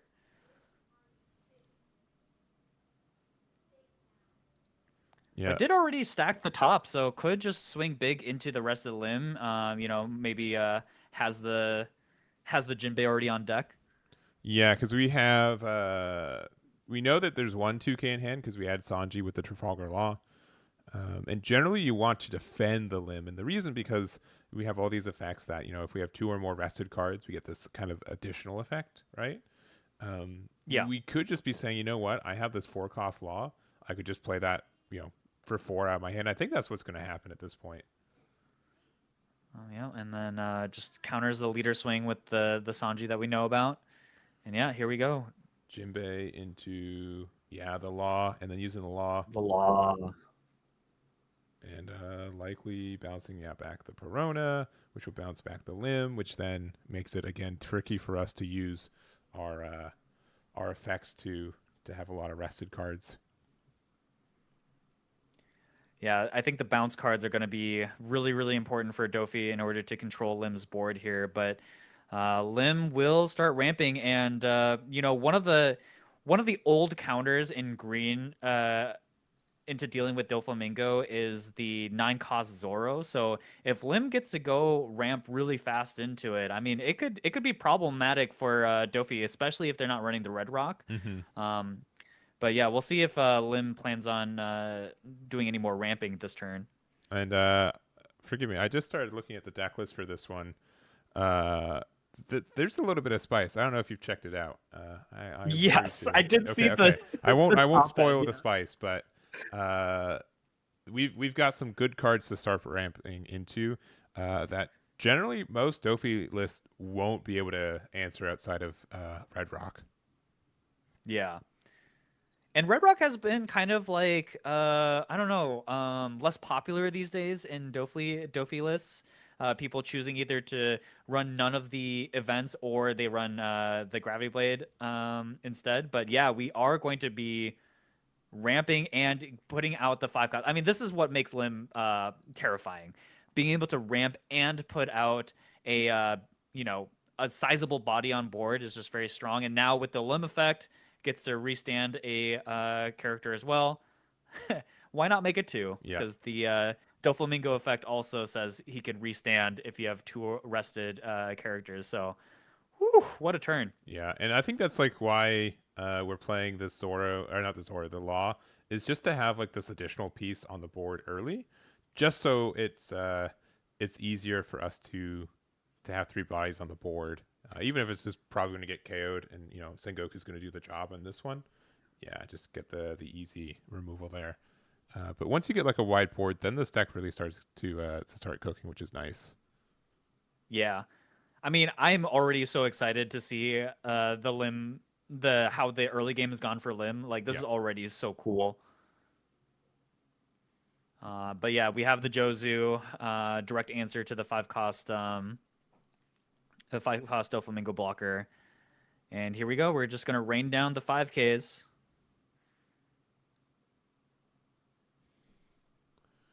And I think, yeah, generally we're not too afraid of it. We're going to use a quick counter there and then go back to our limb player who's at, looks like 9 Dawn going to 10. Yeah, 9 Dawn.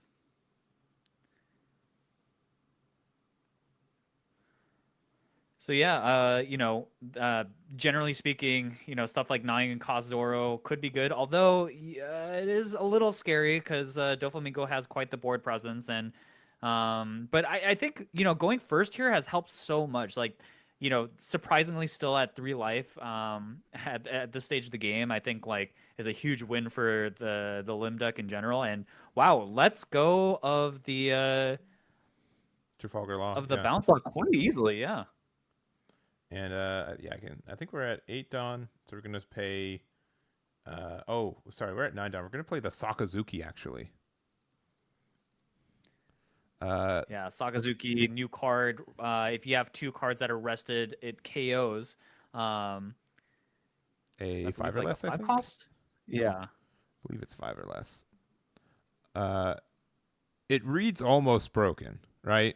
So close.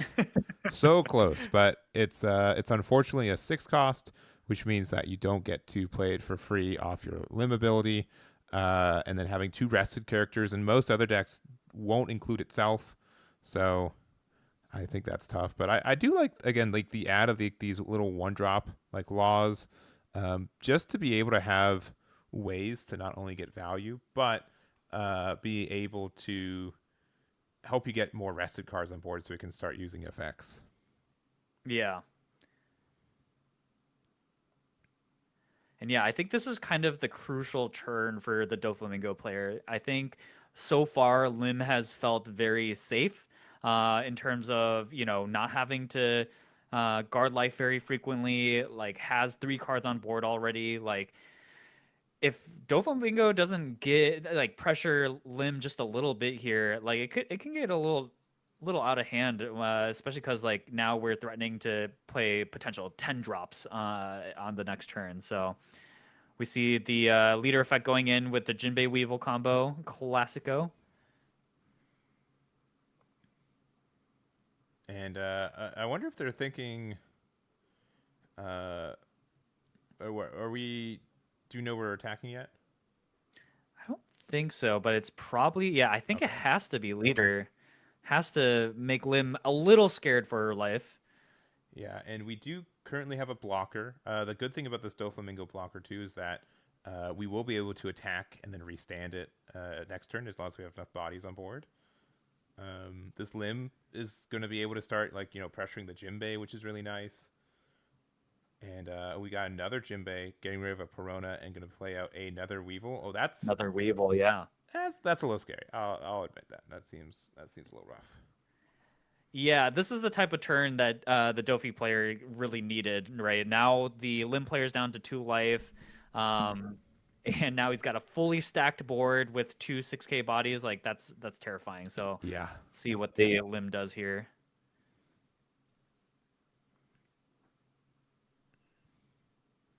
Yeah, but we are, noticeably and verifiably at 10 Dawn. So being able to use that for one of our scary cards, like one of the ways to build this deck is like you just say, I'm going to play Zoro 9 cost a turn or 2 early every game, and if my opponent just can't answer that card, it's really good. It does a lot of pressure.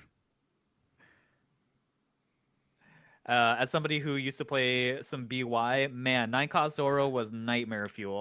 Yeah. Yes. All right, we were able to go into the Jinbei, but okay, we don't have the cards that we think we have. So it's going to be 9 into 7. It's going to 2K, 1K. We have 2 cards left in our deck.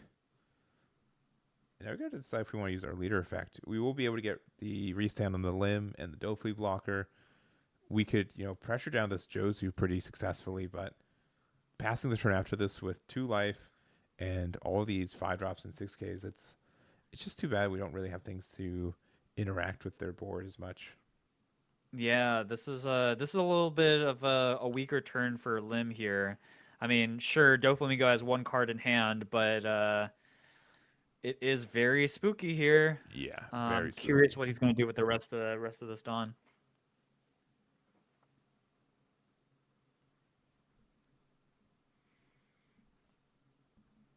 Yeah, we just want to get rid of this. Is that last card a 1K or?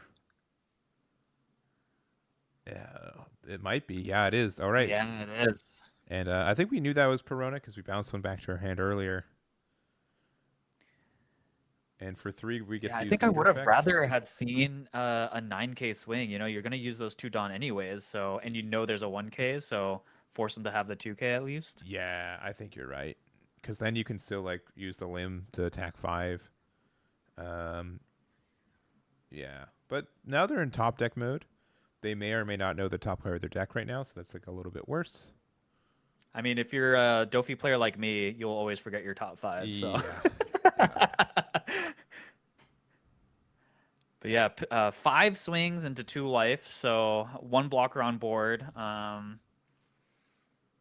Could try to force for lethal, probably a little bit ill-advised, but similarly, like Dofi is in a kind of a weird spot too, because if you don't set up a 2-turn lethal here, you might just die, right? Like Yeah. you have 1 card in hand.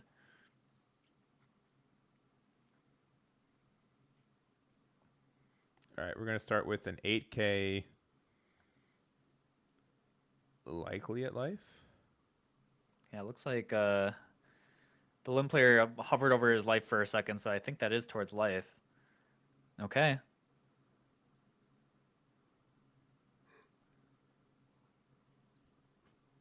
All right, we're going a big 8 now.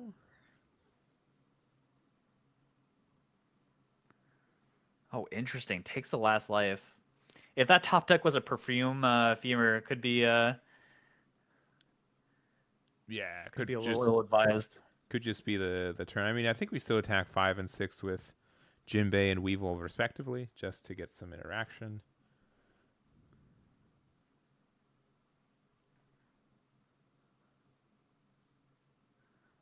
Okay, yeah, swinging 8, so probably no perfume femur. Yeah, But man, Lim has a lot of cards in hand. I don't. yeah, there is, but they're surely struggling on what to do. Right, it's not straightforward, and we still have 5 Dawn open, so we can do 7 and 8 still with the blocker up if we Yeah. get out, after we get out of this one.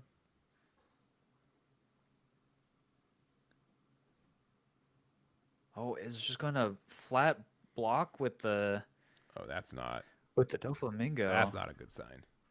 Yeah, I wonder if Lim at this point just doesn't have enough counter in hand. I mean, it could also just be a no. Even as a bait, it's not very good because you don't have lethal for the next turn. No.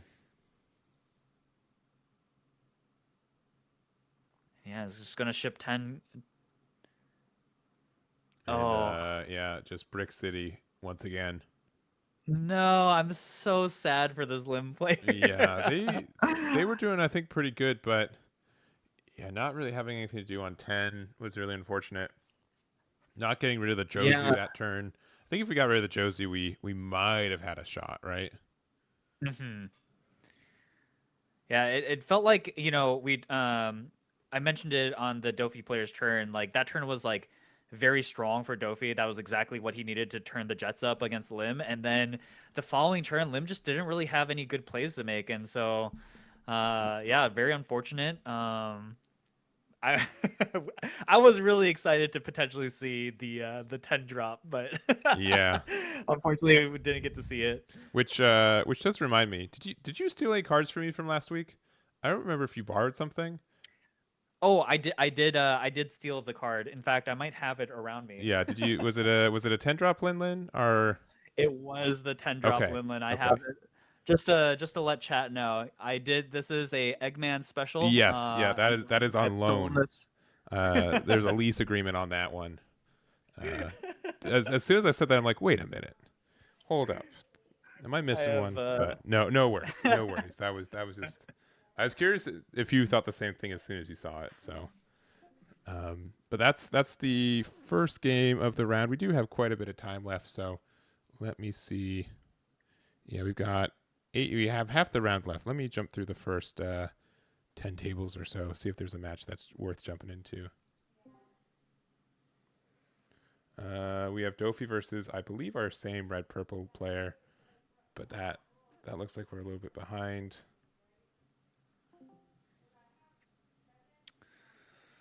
Let's see. We have black purple versus Bello Betty on table 10.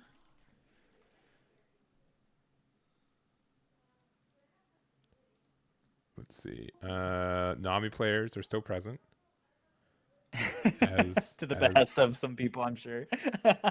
Predicted. We have Teach versus Shanks on table 6.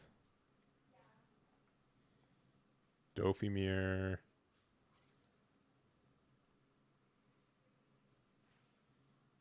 What's at table 9? Yeah, Blackbeard versus Luchi, but Luchi seems like it's in a bit of a better spot than that first game we saw. Table 12 just finished. Table 13 is our Vegapunk player again versus Smoker. That might be our best one. Okay. Let me just check the other 2 tables real quick. Yeah, Purple Luffy just lost on table 14. Table 15 is again another Nami. And 16 is a Shanks mirror. Yeah, let's go to 14. Let me get these. All right. Or sorry, I think it's actually 13. Yeah, let's go to 13. All right, let me get the thing set up real quick. All right, left leader is Vegapunk.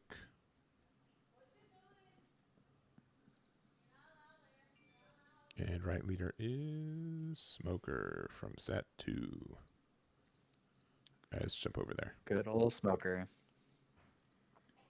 All right. Names are wrong, and this is... I'll fix them real quick, but... it's really hard to tell how far this match can go, right? It looks like the additional value from the Kaido is pretty tough. We've got a lot of Dawn for our Vegapunk player, but the removal of blockers can be pretty tough for us to deal with. Yeah, I think that's the issue with Vegapunk. You know, historically, their worst matchup is in black, just because, you know, they just continue to remove your board, and since Vegapunk can't swing himself, it's just it just allows black players to get that late game threat down. You know, the 9-cost Kaido, the Morias, that sort of thing. So it just the slow game kind of helps out black leaders get that setup that they want. So but okay, we have the Katakuri though. I like this tech, you know, just the having that additional rush body is pretty sweet. Mm-hmm. And looks like we're just going to try to press a little bit advantage here. Hit them down to 2 life now. We have a pretty wide board, and now we just got to decide what we want to put in life with our Vegapunk effect. A little scary, you know. Is he at 0 life right now? So we'll have 1 life. And yeah, it's going to be that. I believe that's a Sanji.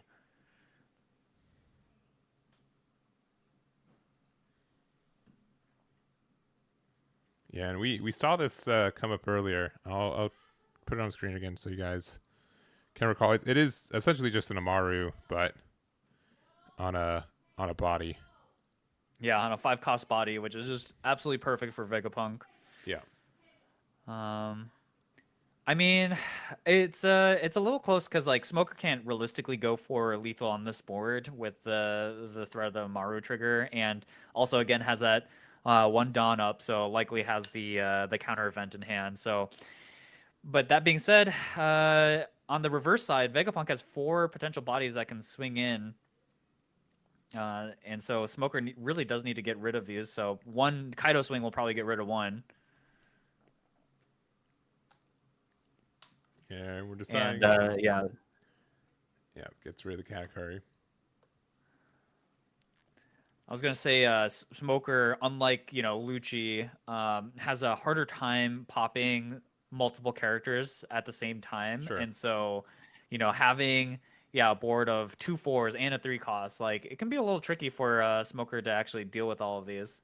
Yeah, and we get like not as much of like a free reduction unless like there's not a Nami already in the trash. I think we should have maybe gone rid of that since it's a 5 cost instead of a 4 cost, but I don't think it's that impactful. It just means like we can't like Smoker effect and Jack uh to make the Nami a 3 cost to get out of it. Right. But honestly, as long as Smoker is able to get rid of one more body here, Smoker will feel pretty good. Still has quite a few Dawn available as well.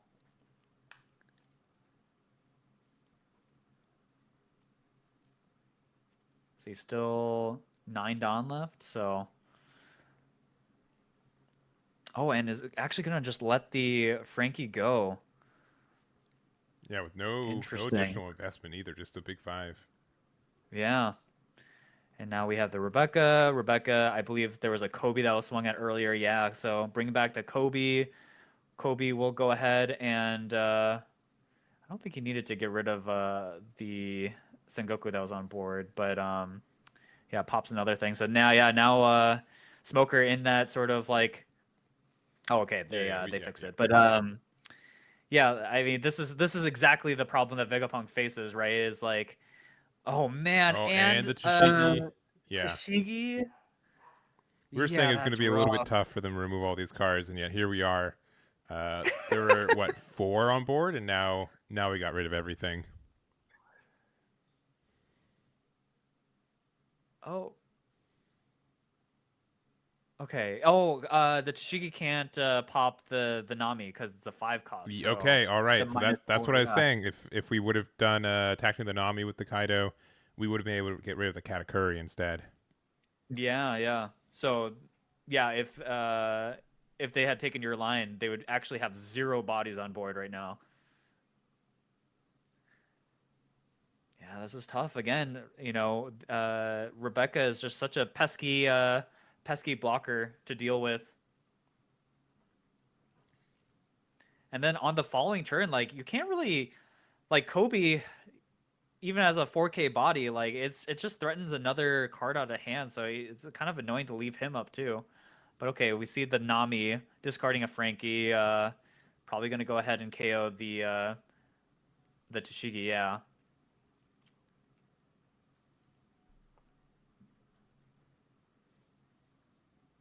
But even still, this is still looking kind of rough for Vegapunk at this point.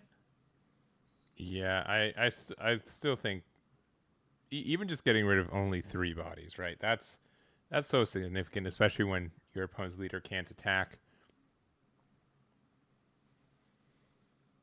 Yeah, that's why I was so surprised that he let the the Frankie last on the Smoker turn just go. It was just a 5K into a 5K and just didn't want to counter.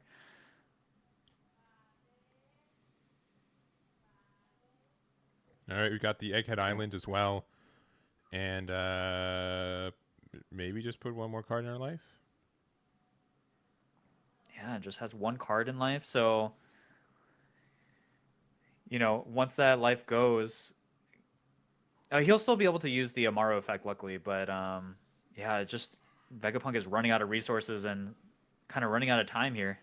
Yeah, but I think that was honestly a really good turn for them, being able to keep these Namis healthy. It's going to be hard for them to remove it once again, and this could have been. I think it would have been a lot less closer if we sequenced correctly the previous turn. Yeah. Yeah, imagine if they only had the 1 Nami on board right now. I mean, it would they'd be at be looking 2 a lot life right worse. now too. All right. Yeah. We're going 5. Just a 5K. Either you let go of the last card, or I mean, he's probably going to trigger the I Rayquaza help. I mean, if we have 0 cards in hand, that Sanji effect is super free. So I'd be tempted to counter out of it. Then Rayquaza plays a card, like they just can't go to your your face if they do that, right? Yeah.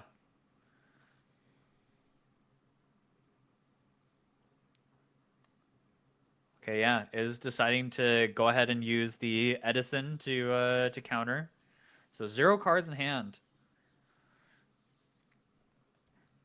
And again, we're terrified. You're gonna use the Okay, let's see Requasar. See what we get from light or from yeah, from from our trash can play out something. Oh, it's gonna be the Shaka blocker. Very nice. Now, I don't know if we have a Nami 5-drop in our trash, but if we held on to that one card, we could have played it and then gotten rid of the Rebecca and then still cycled a card. But this is, I think, likely pretty close to the same at this point. Okay, searching for answers, brand new. It does hit a Suru. 2K, very important right now. But really needs a way to pop at least one of these bodies to feel very safe. Yeah, if we found a It's a little Tashigi off tough. that, it would have felt pretty good, but no, I'm not so sure.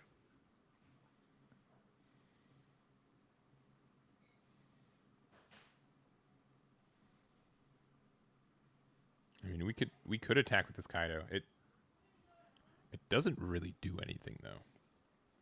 Yeah. Just forces the the pesky Sanji out. Yeah. It just feels way worse. And I wonder what I guess what we're deciding if we want to block or not. Yeah, but it chooses to go ahead and use the Sanji effect, get that life back.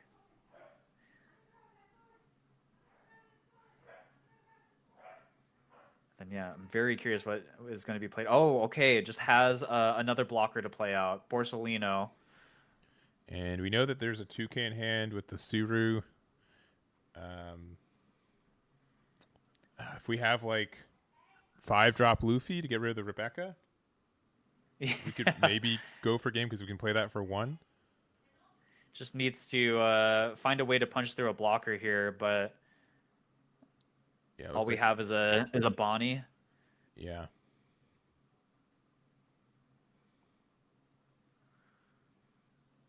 Which I guess if we do damage, yeah, we do get to draw 2 and trash 1. But it looks like we're going to start with a 7K. Sorry, an 8K at the leader. Okay. Yeah, I'm just giving him the Rebecca block. Rinse and repeat. Yeah. Here comes another. Yeah, 2 2Ks. And 7K with the Shaka. Block 2K. Another 2K. Yeah, it's that's probably it. Yeah, we'll see. We don't get the draw 1, which I think we kind of needed. And it's just, what cards do we have in life? I mean, if that top card of life, only card in life is Sanji, we get the cycle for it. It is not. And I think we're just going to scoop it up. Yeah. Unfortunate. Yeah. But honestly, I think it was pretty tight. It was pretty close. And if that was Luffy, I think there was a strong chance that Vegapunk just really could have gone for game that last turn. It was close. It was definitely close because the Smoker kind of ran out of proactive ways to deal with the board, which is, pretty terrifying when he's standing down on, potentially lethal here. So I don't know if you caught that. Yeah, we switched scenes, but our Vegapunk player is still heavy on the Band Gecko train. Unsurprising. Yeah. Unsurprising. It's okay. Just play Blackbeard, right? Yeah, exactly. That card. Yeah, you negate that card existing for quite a bit. But that's going to be end of round 3. We should have, I think, 16 players left undefeated. We're going to take a little bit of a longer break just because we didn't break in between rounds 2 and 3, and I have a little bit of dinner in front of me. But we will see what's left undefeated. We'll let you guys know what we decide to cover, and we'll be back in, I'm going to say 10 minutes, maybe like a little bit more, but we'll see you guys then. We will be right back.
All right, we've got round 4 for y'all.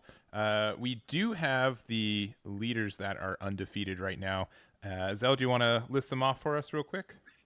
Yeah, sure. I'll do the honors. So we have 4 Shanks undefeated, 3 blue Doflamingos, 3 Marshall D Teach, 2 of the black purple Monkey D Luffy, Yeah, and then we also have 1 of the red purple Monkey D Luffy. It's hard to keep track of all the it different is. Yeah, Luffys.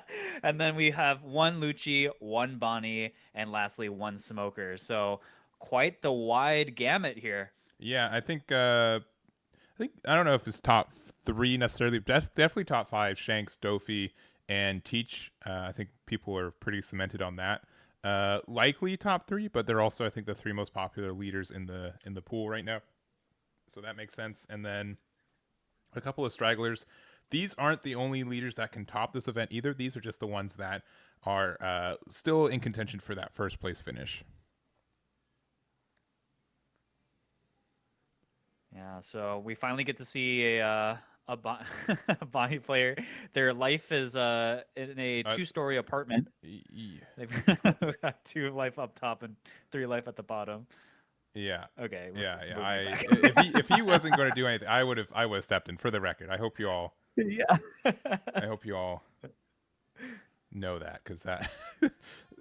I do know like one of them's like kind of a little bit underneath. This is just an interesting mat situation, but we're making it work.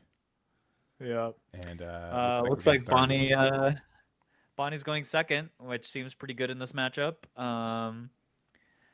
What's your thoughts on this matchup in general? It's funny because like if they both kind of have a very similar leader ability when you squint a little bit. Yeah, right. They're both just kind of like these defensive 5 life leaders, which are a little bit tough to interact with. I think Shanks doesn't have to worry about it as much as other leaders because we have access to a lot of rush cards. But I do think I don't know. I think it's probably in Shanks' favor if I was to guess because I haven't played this one a lot. Yeah, I'm kind of curious. Like Bonnie in general just feels like they're in a very interesting position in the meta where I feel like Bonnie has play into a lot of these different decks, and even into Shanks. If you're just like playing big body versus big body, cards like the film Shanks can do so much work, right? Like Mm-hmm. you just get to blow up one of their 10 drops that has just swung, and if Shanks does get to go wider with their board, you have stuff like the 10 drop Doflamingo to, not let them repeatedly attack with all their big rush guys. So, yeah, I don't know. I'm very curious to see how this matchup will go. Looks like that early AK lead was Red Hawked. So both quite healthy here. It's interesting too because we're in this sort of big body format.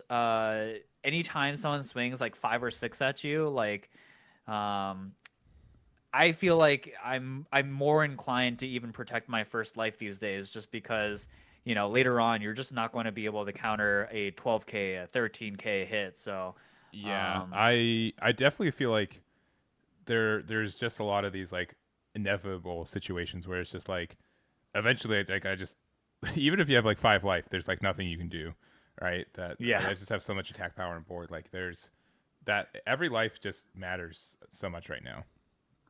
yeah. And then I think he played out the Hongo, which is the can rest in order to shrink something by, I believe, 2k or 3k.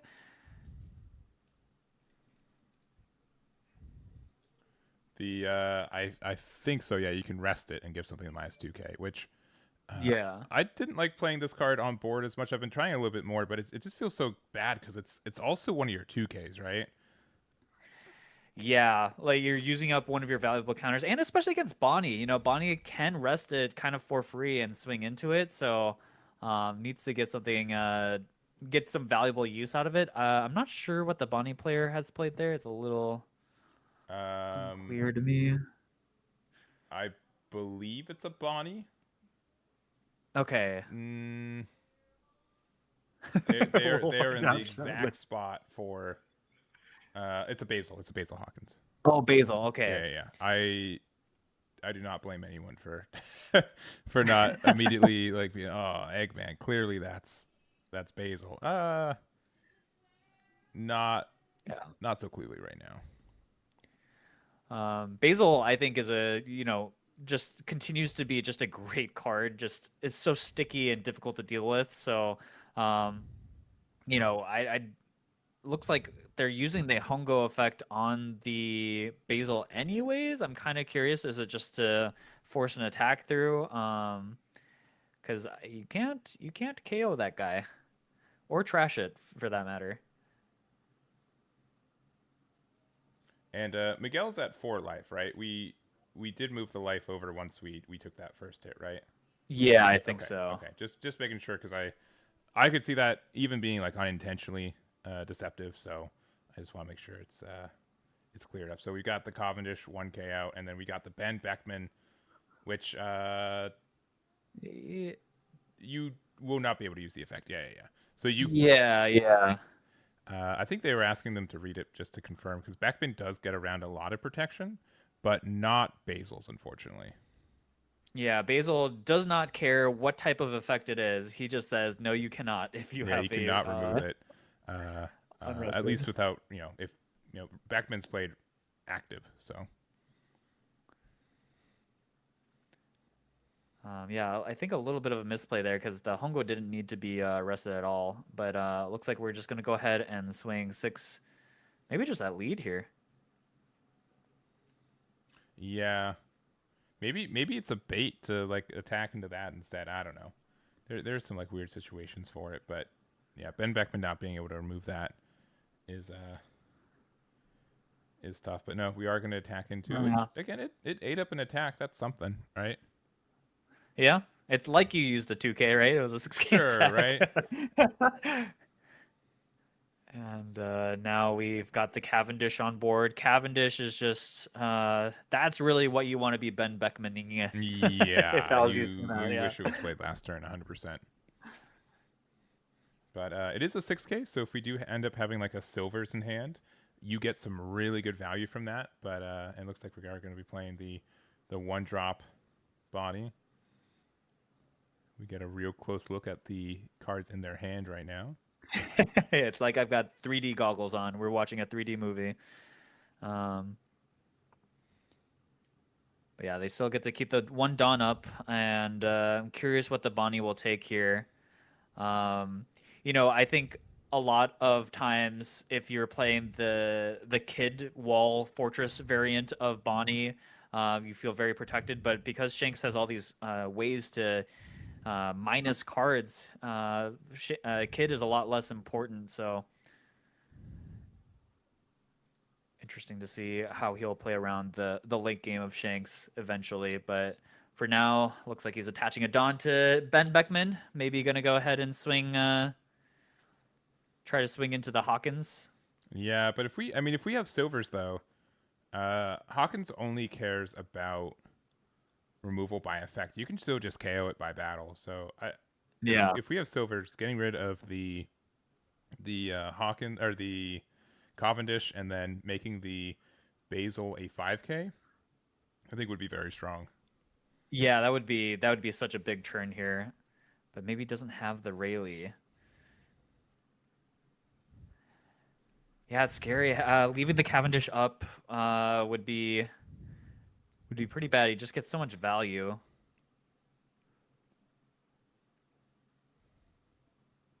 He scooped up 7 Dawn. Maybe he just has another Ben Beckman. Could also be decent here.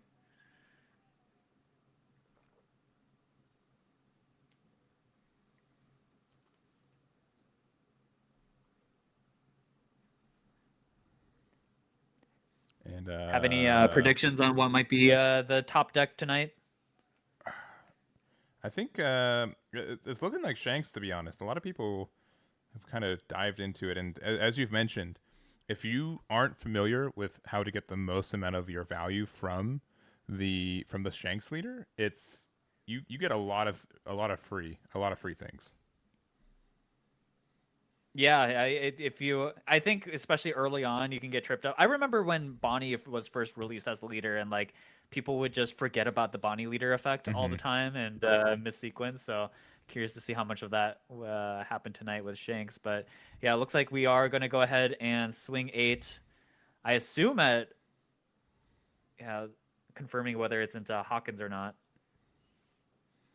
Yeah, so if it's at Hawkins, it's just 7 into, oh, where? Oh, It's into the into the Bonnie. Bonnie. Oh, Dragon. Over. Okay, I like this. This is fine.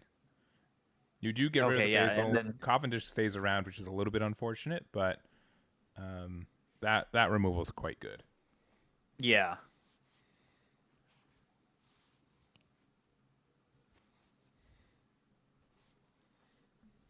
All right, and then Bonnie going up to I think now 10 Dawn. And yeah, I think we saw the 10 drop, so we knew one of the 10 drops was going to be there. And Mm-hmm. then Yeah, I think it was the yeah, this first is search of the game. Yeah. yeah, a little unfortunate now cuz he can swing twice 6k, so gets a little bit of that pressure down. So it's really now up to the Shanks player to try to turn this game around a little bit because if multiple 10 drops come down, Dofi 10 drop Dofies, it's looking a little scary for Shanks here. Mm-hmm. Now, if we have our own 10 drop, I think we're in a pretty good spot. We're actually going to use, looks like both Dawn, which I think is a really heads up play. We know that leader effect is not impactful, but we have the 2K, and in leader effect, we're going to pass. Yeah.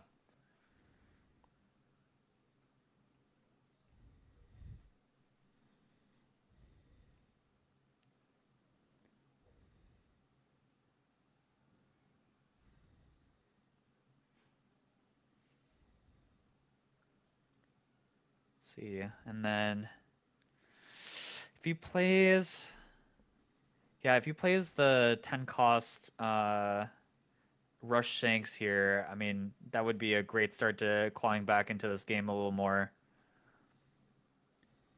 But okay, we're gonna start with Ben Beckman, just getting rid of the Cavendish. Um, but yeah, you're just kind of outgunned on board right now, which is the unfortunate thing. Okay, and he's just passing with 3 Dawn up, maybe Red Hawk and Radical Beam in hand or something.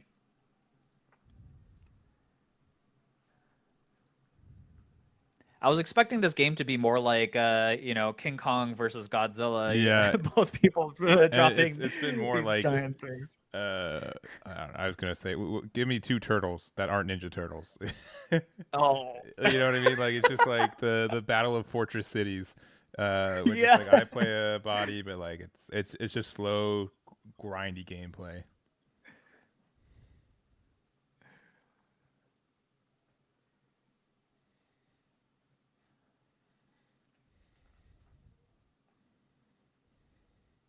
Yeah, we've gotten to the part of the game where they just they just have to fight for board.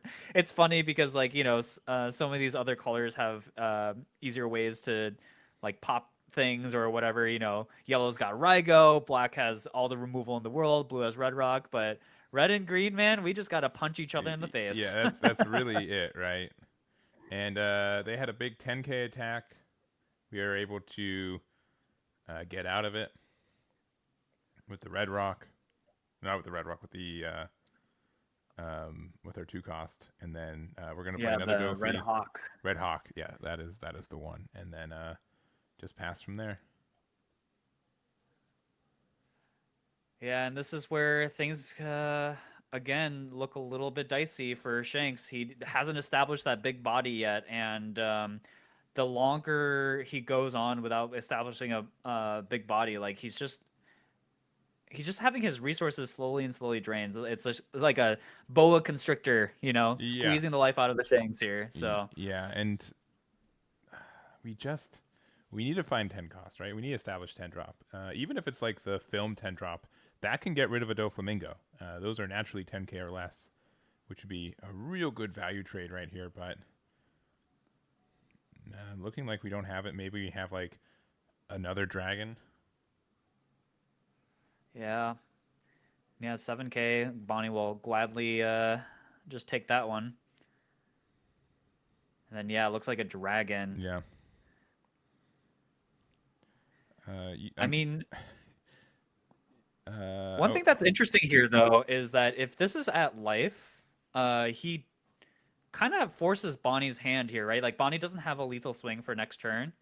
And so now kind of Shanks is daring Bonnie to say like, "Hey, can you live another turn when I have all these bodies on board?" Like, yes, I think the Dofis will be able to clear some amount of them because Shanks only has 4 cards in hand, and we saw it already this tournament. Shanks is a deck that can easily brick up, and he's already used, you know, quite a few counters already. We saw the Hongo, the Sanji, in some events. So yeah, we'll see.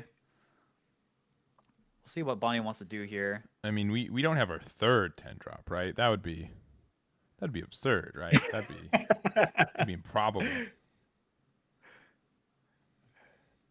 That'd be us. Even if starting the with a Bonnie 5K. plays like just a bunch of small blockers too, that could be enough to close up this game as well. Like I'm not sure what Shanks is like most efficient way to deal with like multiple Rosinante blockers or the beige blockers. Like if Bonnie just decides to go ahead and play a bunch of those, but yeah, Bonnie swinging 5K makes it feel like it might be another 10 cast. Huh? And we're just going to use our leader ability, and there is one way. We just make sure we get down to 0 life, and we play Roger and let it go. We got such a wide board that we've got a lot of ways to take advantage of them not being able to use blockers for the turn. Yeah.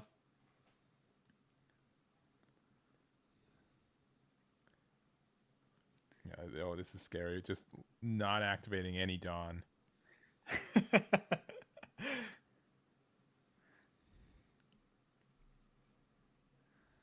right, Yeah, 2K. there goes,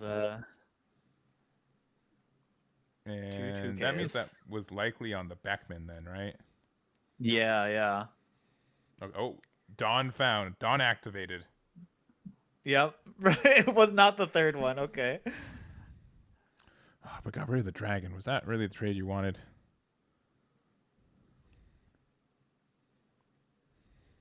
Yeah. I mean. Oh, and then there's the carrot, which would be able to start in 1. Yeah. I mean, the Bonnie player still has to be a little careful here, right? Okay, so right now has 3 swings and now blocker. Okay, that might be enough to just yeah,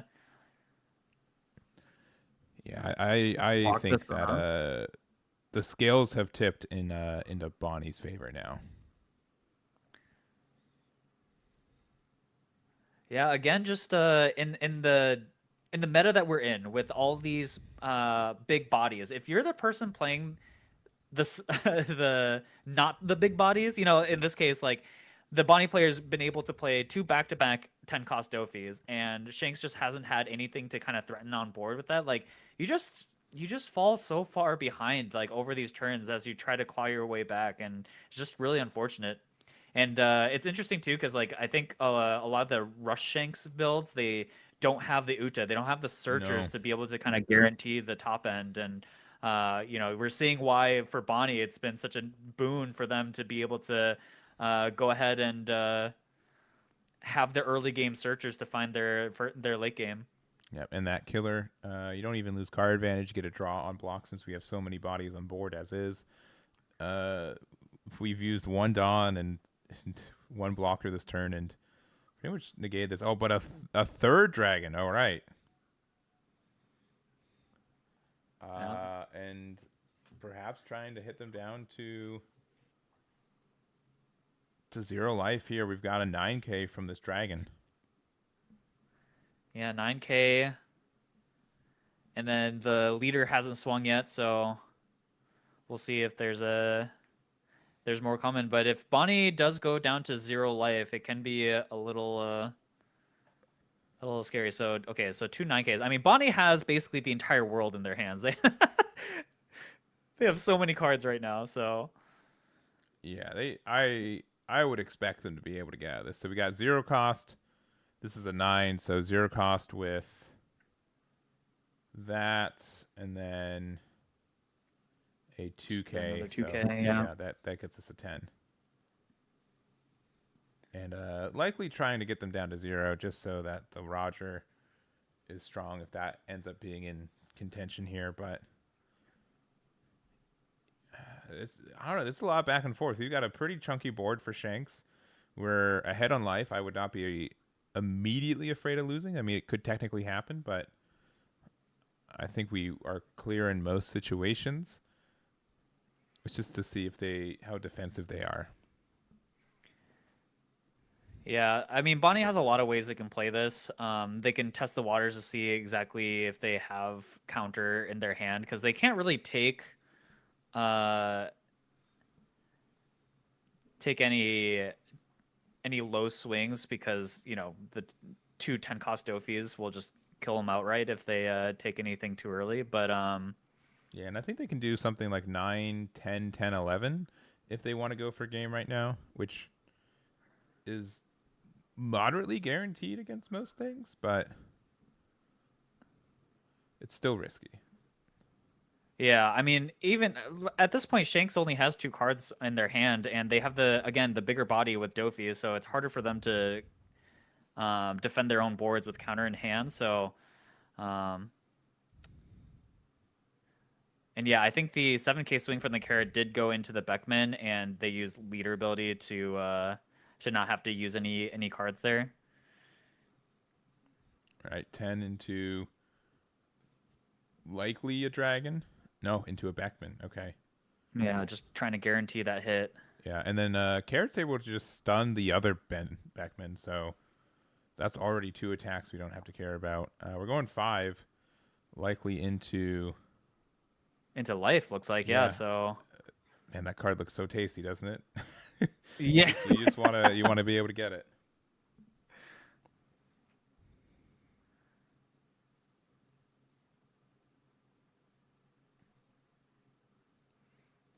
All right, another 10. What are we doing for 9? Zoro? Eustace Kid? Yeah, it feels like a setup for... Actually, I don't know. I'm a little... I mean, probably just blocker it up, or just, Kid with... Oh, no, Hawkins. Hawkins and 2 for another just killer blocker, maybe? Yeah. Oh, Rosie. Yeah, that's fine. Oh, Rosinante. Yeah, okay.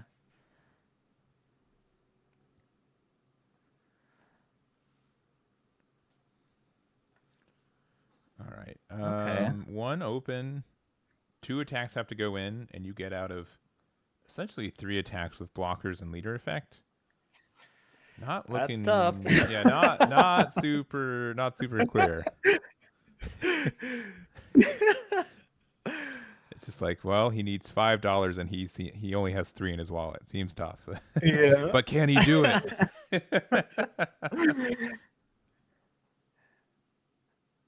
Yeah, this is tough, and it's not like he has the Gold D Roger play, put yourself down to 0 and then try to swing in. But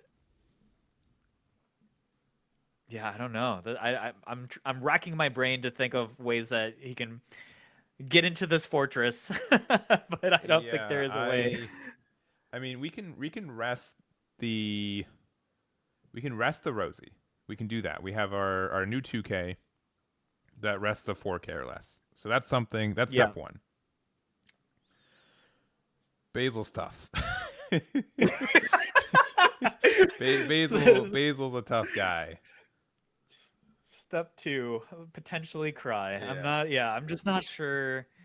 You really have to hope that maybe like they just don't have the counter for this first Monkey D Dragon Swing or something. And I really am not sure at this point. If anything, I just again, we've kind of talked about this already enough, but just in these 2 matchups where you're relying on boss monsters, whoever can get those boss monsters out effectively like this, like you just build such a large lead over time. Mm-hmm. We could play like silvers and then we can use like Silver's effect to get rid of the carrot and like -2 to the basal attack. So the blockers this the same as the leader, both 5Ks, and like leave 2 open for something. I don't know. I know that's like those are all like questions, not answers, as I was saying it, but it's just tough here. It's a tough spot.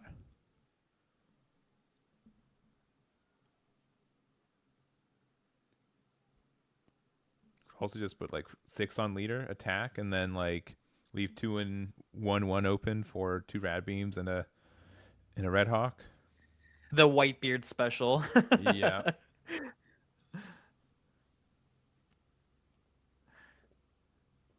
Yeah, someone in chat said canonically missing from the story. Yeah, he's somewhere else. He's off doing somewhere not here. And we've somehow ticked down the clock here.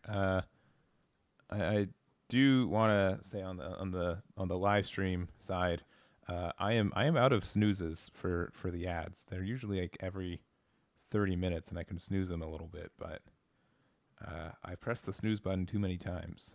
So unless it finishes in 3 minutes, I'm sorry. There may be a commercial break, unavoidable. And I see Shanks. I'm like, this deck's usually fast enough. Okay, the 4th dragon. Okay. And are we gonna bully the carrot? That might be the only recourse here, because we know lethal is out of the question now. Yeah. But again, Bonnie, I still believe they have the whole world in their hands. So unless there's like one sneaky lethal. We have Building Snake, and the other. No. We ran out of 2Ks anyways. Yeah. I was thinking like, yeah, if we could do like Building Snake, and then like we could rest the The basil. lime juice. We're out of dawn. All right, 2K, 1K. Yeah, Refusing 2K, to 1K. go down to 0 life. Yeah, still 4 cards in hand.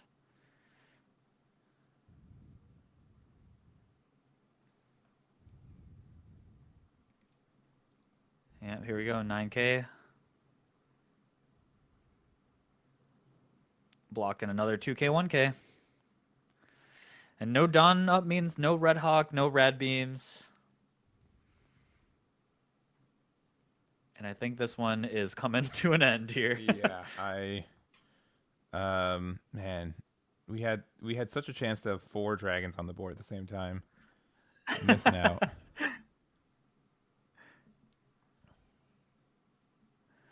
All right, do you have 12 2Ks in hand? I guess. Don't think this one's gonna. I don't think there's a way out here. No, I mean, if we had some Dawn open and we had like a Red Hawk out of life, maybe, but yeah. Yeah. You need like 3 beiges. Yes. Yeah, that's. I mean, we just need to keep getting those Sanji triggers back to back. It doesn't matter if we have 0 cards in hand. We can just continue that. Yeah.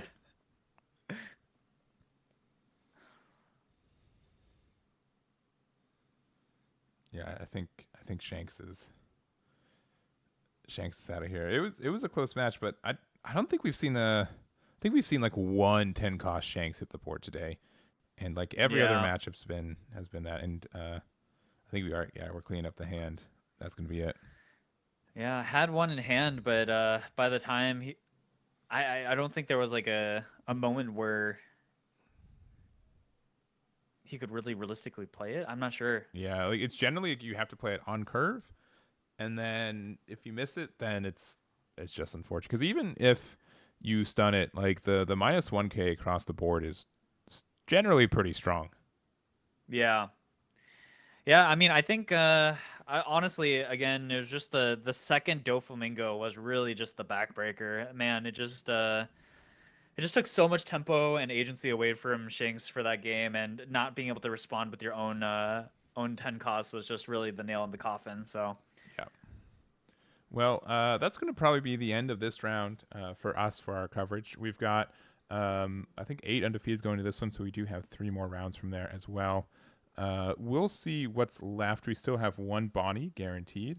Going into this round, we did have 4 Shanks, 3 Dofis, 3 Teaches, 2 OP09 of the black and purple Luffy, 1 of the Star Deck 10 Luffy, 1 Luchi, 1 Bonnie, which we just saw win, and a Smoker. So I guess here, let me.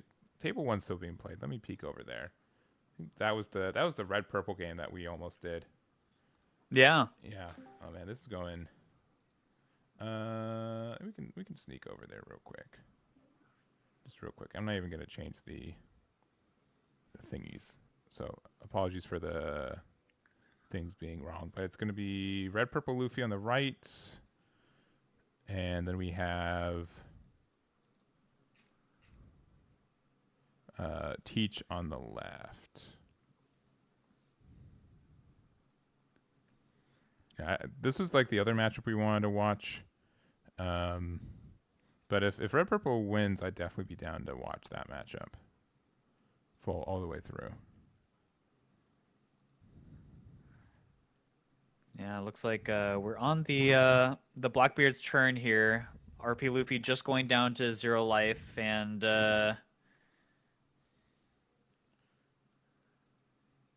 All right, blocking. yeah, the 14. the 7 cost kid is such an interesting card right now, because even if you don't get the on play against Blackbeard, you still have the when attacking part of it, and yeah. Ooh, look at all that counter right now. Doesn't look like we're quite out of it though. It's 14. We got to 7, 9, 11, 12, 13, 14. We're just tied it. Yeah. Just tied it. We would have won the next turn with the Roger. Oh, so close. Man. That is really, really close. And casually, just 2 manga Teaches just doing the job on day 0. Yeah. Those might be proxies. Proxies are legal for this one, but I'm not seeing that kind of proxy charm. I don't see the proxy word on it. Yeah. No, I do not see it either. But yeah, that one looks super close. Super, super close. But all right, now we're going to be done with this round. So we do know we have at least 1 Teach, 1 Bonnie, and we'll find out what the other 6 are. So we're going to find that out, and we'll see you guys in round number 5. Be right back.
All right, we are back. We have for you guys round 5 of 7. We have 8 undefeateds left, and do you know what the 8 are for ourselves?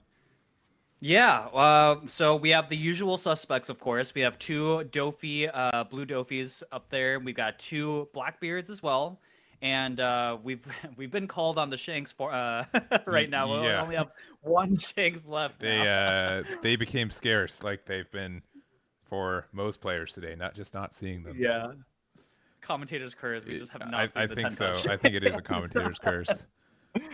The other one ofs we have left in the top 8 so far, we have OP09 Monkey D. Luffy, the black purple variant, and then we have one Luchi still there and one Bonnie left on the table. So yeah, still very wide format, but of course we did have a lot of Dofis and Blackbeards enter. So I guess it makes sense that there's more of them at the top tables. Yeah, I don't think that's too outrageous. And we're gonna see one of our Dofi players are gonna be playing against the black purple Luffy. I think is this the black purple Luffy we saw earlier? I'm not sure. The name I thought looks familiar, but the playmat looks not so familiar. So Yeah, I'm not sure. I don't think we have. But let me just finish getting this set up, and we'll go over for round 5. Again, we should have 7 rounds today, so we're we're past the halfway mark, and let's scooch over there real quick. All right, we've got Edward on the left, and then we also have Mark on the right. It's going to be, again, Dofi versus the black purple Luffy. Yeah, I mean, I'm very curious to see who won die roll because I feel like Dofi against a 4-life leader, of course, they want to be taking that first and immediately just trying to rampage on their life, as it were. You know, anytime a Dofi player sits across a 4-life leader, they're just licking their lips. They're like, "Oh, baby, it's time to just tee off on this guy." They smell the blood in the water. They want to. They just get to attack so much, and it's a little bit scary. But Dofi, like against purple Luffy, I think like that was technically a 4-life leader a lot of the time too, and you just kind of have to race each other. And I think Dofi's just the faster character more times than not. But looks like we're playing first with Luffy, which can be our strongest curve, but we do have to see our Zoro next. Yeah, really has to just make sure that they're able to turbo on up, because I feel like the key to success for Black Purple is just to be able to survive the early game, get to those big drops, and then start taking over the board once they have some bigger bodies established. And I'm also very curious if it comes up because I talked about this earlier in the tournament, but I think the 1+ cost to Black Purple Luffy, that ability that he has, could be really relevant in terms of the way Dofi can attack the board with bounce laws and the Jozus. You know, being able to get things out of reach of some of those bounce effects can make it easier for you know, Luffy to remain relevant on board. But yeah, well, we'll see. Yeah, I think that's a really, really good point because I always think of the other effect when I think about the leader. Sometimes I think most people kind of forget that additional effect is tacked on to it, but it's really cool that this really is a half and half leader. It's a mixture between purple Luffy and black Luffy, and being able to use both is just really nice. Yeah. I mean, I expect us to see the Sanji come out and play as well. Sanji is just, man, what a great removal card for Luffy to have. And but unfortunately, it doesn't seem like we have much going on in the early game right now. It's a little tough for Luffy. Just goes ahead and swings 8 into life. Not really where you want to be. And Dofi just, again, swinging 5. Of course, has to counter. Oh, we see the banished Zoro go into the yard. Very interesting card. And I assume Dofi here will go ahead and play out Jinbei into Weevil. Couldn't be. Never seen that combo. Yeah, before. Never. What a break in the mold here. Yeah. Why do Dofi players just always have it? Yeah. I've always, it's kind of like a you know, a rule of thumb for like, all right, they've played 1 Jinbei, okay, that's fine. 2, getting a little dangerous. 3, all right, well, I'm just already putting my cards aside. Like, I don't even care if you have the fourth one at that point. You just gets them so much value. Yeah, and okay, Luffy establishes a now a 5 cost. So again, this is what I was saying earlier. You know, now you can't just bounce it for free with bounce law. Mm-hmm. Of course, it could still just Jozu on curve, and it still deals with the uh, with the Bon Clay, but at least bounce law is out of reach. But the problem now is, of course, you're facing down potentially 3 big swings here. See how Luffy will respond to it. Yeah, that's potentially a lot of damage, and kind of like the mono purple Luffy. We don't have like a lot of removal. We have some forwarded to us, but not as much as I think other colors, especially in the early game. That's kind of the trade-off to the ramp. Yep, and looks like if Doflamingo swings this Weevil without attaching Dawn to it, I think it is going to be the Jozu, which is yeah, this is where things get kind of out of hand. Mm-hmm. Okay, so gonna go ahead and take the Weevil swing. Oh no, maybe just gonna use a leader effect potentially with the boa. Yeah, looks like that's the case. I was, Okay. you know, I was really, oh, they're paying 4 for something. If it's law, they're going to be really upset, but no, Yeah. it's the boa. Now, our, I think, best removal card, though, we saw it in an earlier match, is the 5-drop Sanji from the starter deck. Because we do have that cost manipulation with our leader, it does count itself, and we do get rid of a 5 or less, which is really good for like no additional like discard or anything else. Yeah, it's and you still have that relevant 6K body on board, so pretty good. But yeah, again, this early onslaught that's coming out of here. Oh man, there's a Jinbei on top. That is rough. Yeah, And you then see, we're in the scale. We're in 2 Jinbei territory. Feeling rough. okay, well, let's see what he brings out here. That's the question. If it's another Weevil, it might be it might be cooked already. Yeah, I agree. But even just a just any relevant 5K body is still pretty rough to deal with, and yeah, it just looks like a Mihawk. I mean, as is 5 bodies on board, and Luffy's got one measly one. it's Yeah, yeah. it's tough. This bomb clay is gonna go all the way. He better hope so. Yeah, He's already down to 2 life. better hope we can do that. Yeah, down to 2 life. We have 5. How do we have 5 bodies on board, and they're all 4 costs, and they're all like, how much Dawn were they at last? They were at 6 Dawn, right? Yep. How you've had you've had what, 12 Dawn this entire match? And you've played out. You have 20 on the board right now. Jinbei, good card. Good, yeah.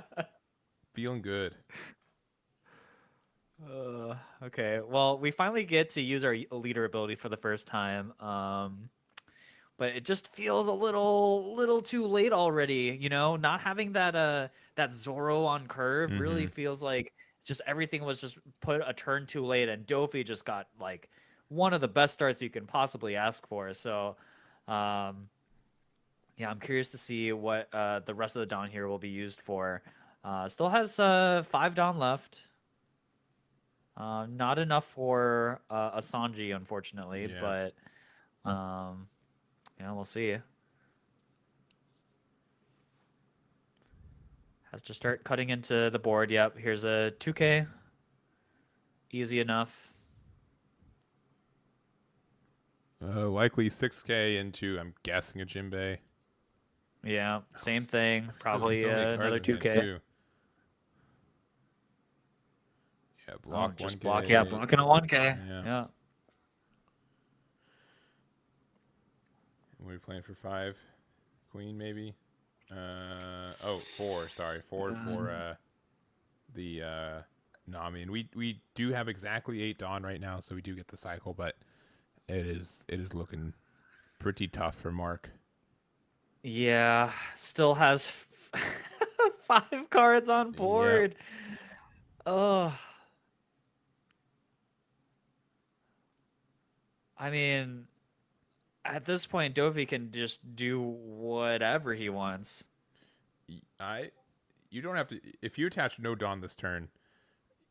I'd still like you are making them discard 5 cards, 6 cards, 6 cards with no and Dawn investment at this point. Yeah, this is so gross. Yeah, 7K lead. Probably has to block out of that. I just give up 2 more cards in hand. Yeah, okay. Black Maria and a Beppo. I mean, legitimately, Dofi can just spend this entire turn just using Dawn to swing, and yeah, doesn't have to do anything. Just swing 7.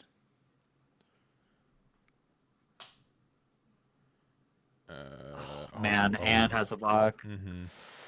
Now you can't even contest board anymore.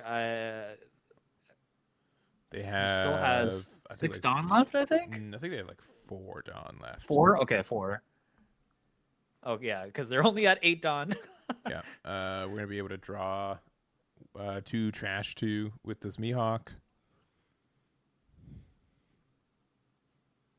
Oh, just get rid of bricks. Be ready to defend their board here. Oh, they had the gravity blade, or maybe they just They might have just drawn it. Yeah. Yeah. 7/7.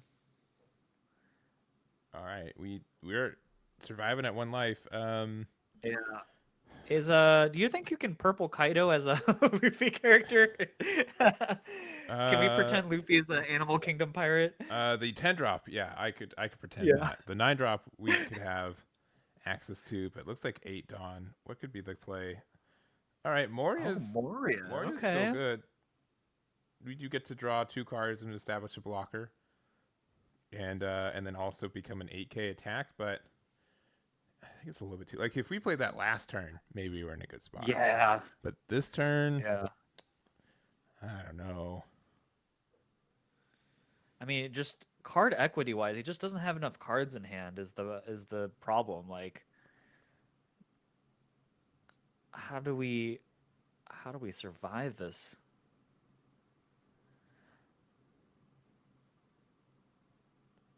All right. I mean, we could have a giant too. Yeah, giant or 2 for 2 of the attacks, but there's still 4 more. I mean, like even if we got rid of a 6K, right? Like it still feels so bad, right? It's trivial for them to still get out of an attack like this.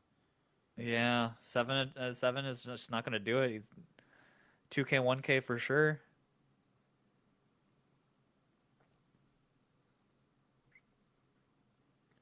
Yeah, 2K, 1K. Gives up a Crocodile and a Perona. Yeah. All right. Let's see, Luffy has reset the board here.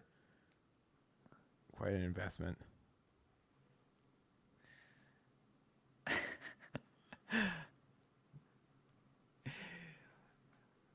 Dovey hasn't needed to play a new card in 3 turns. Yeah, it's just been this. Just the front line. All right, 2K, 1K. Seen this movie before. Yeah, I have. Sequel is just as good as the first. Mm-hmm. Yeah, 2 cards left in hand. 1 blocker. 6K.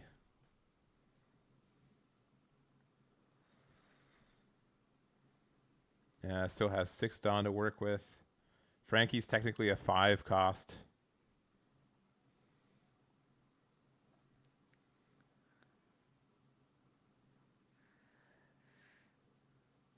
And yeah, Dofi's not even worried about a lethal swing back into him, like. And Dofi's already gotten to that coveted 0 life spot, and now at this point, like Perfume Fumer just for sure ends the game, and no Goldie Roger trick this time. Yeah, and we're just gonna block. We're gonna go 6K. Yeah, we're gonna have to Oh use the man, forced to use the giant. Gong Gong Giant. Yeah, Yeah. And he still has to somehow counter out of the last big leader swing here. and which is technically possible with 3 cards. I think this is a 10K, but Yeah. not likely and not happening this time. Yeah, super unfortunate. It just felt like the Luffy player just didn't really get to the ramping that he needed. Like the 3 Dawn turn was such a crucial turn already for them, and they just kind of didn't have anything. They had to swing 8, which is exactly not what you want. I think with that deck, you really want to be able to play that Law to start that ramp train, to get the whole deck really to get going. And with the start that Dofi had, my goodness, like it would have taken that and more for the Luffy, I think, to have beaten that start. Yeah, I think so. Like we saw like the Black Maria like later, which can work for it, but I think it was just too late. But or too late to get there for that. Like just missing one Dawn just sets us behind so much throughout the game. Yeah. Because there were situations where like the 5-drop Sanji would have been able to have like Dawn to be able to get the removal right. I think that's like something you just have to play on curve every time, and we just weren't able to do it. Yeah, very unfortunate. Just death by 1,000. It wasn't really cuts. They were Yeah. big hits at the end. Just 7-7-7-7-7. All right. Tough. I think we're gonna go to table 1 real quick. I'm just getting that set up as well. We've got Shanks versus Teach, and I think there's actually quite a bit of game left on that side too. So let me get that set up real quick. On the left, we've got the Teach, and then on the right, we've got the Shanks. All right, which is there. Cool. All right. We have Shanks still at 3 life, and Blackbeard looking like maybe just 1 life. Not quite it's looking sure. like 1 life. There's a little bit of, the visual black hole going on too. Yeah. Very on theme. Yeah, this is actually looking pretty scary for the Blackbeard player, I would think. Shanks being very healthy here, and yeah, and we see in the trash too, he's got an ace, so he's been able to put out some of those really sticky, difficult to remove bodies, which just put on a lot of pressure against a deck like Blackbeard. Mm-hmm. And but there's also there's also Jack on the board right now, which can be great for just a presence on board immediately.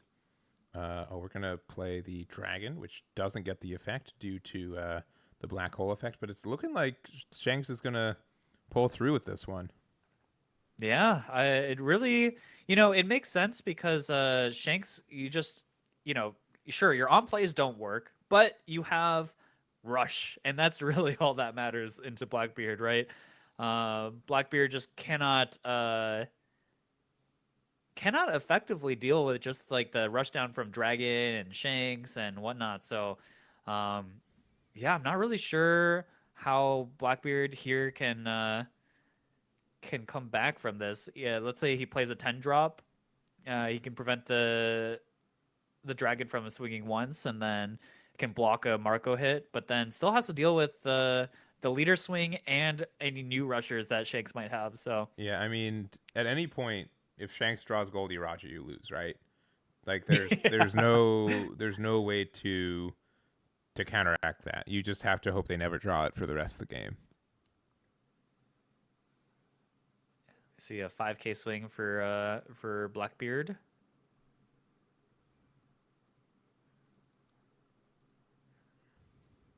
Might just go ahead and leader ability it. Yeah, save the card. With a 8 into potentially the Marco just to try to control the board, or maybe trying to set up a 2-turn lethal here between Jack, the 10 beard he'll probably play, and the leader. But nope, has the 2/2Ks.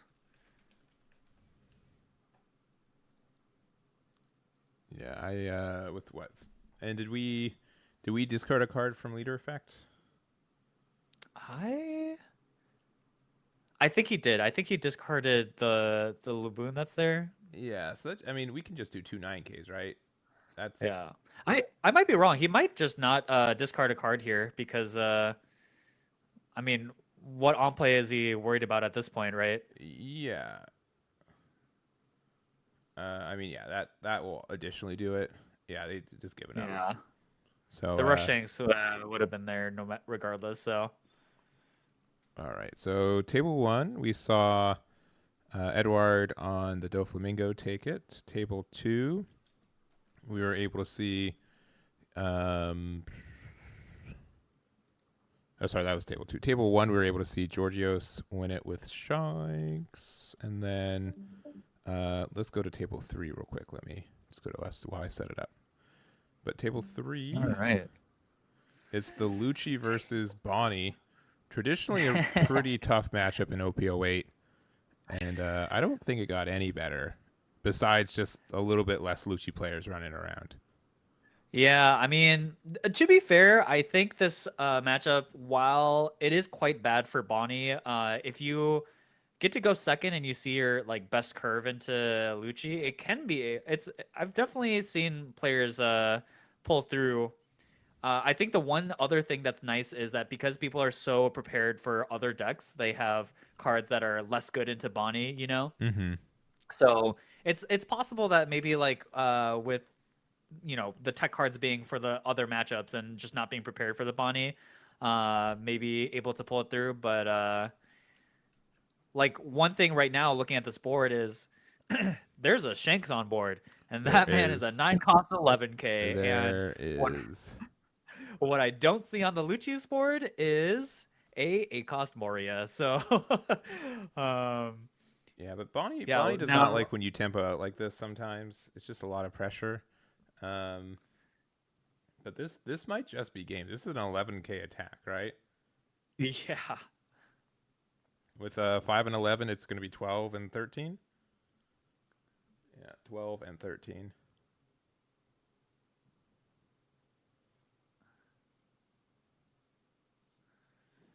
It's gonna be tough.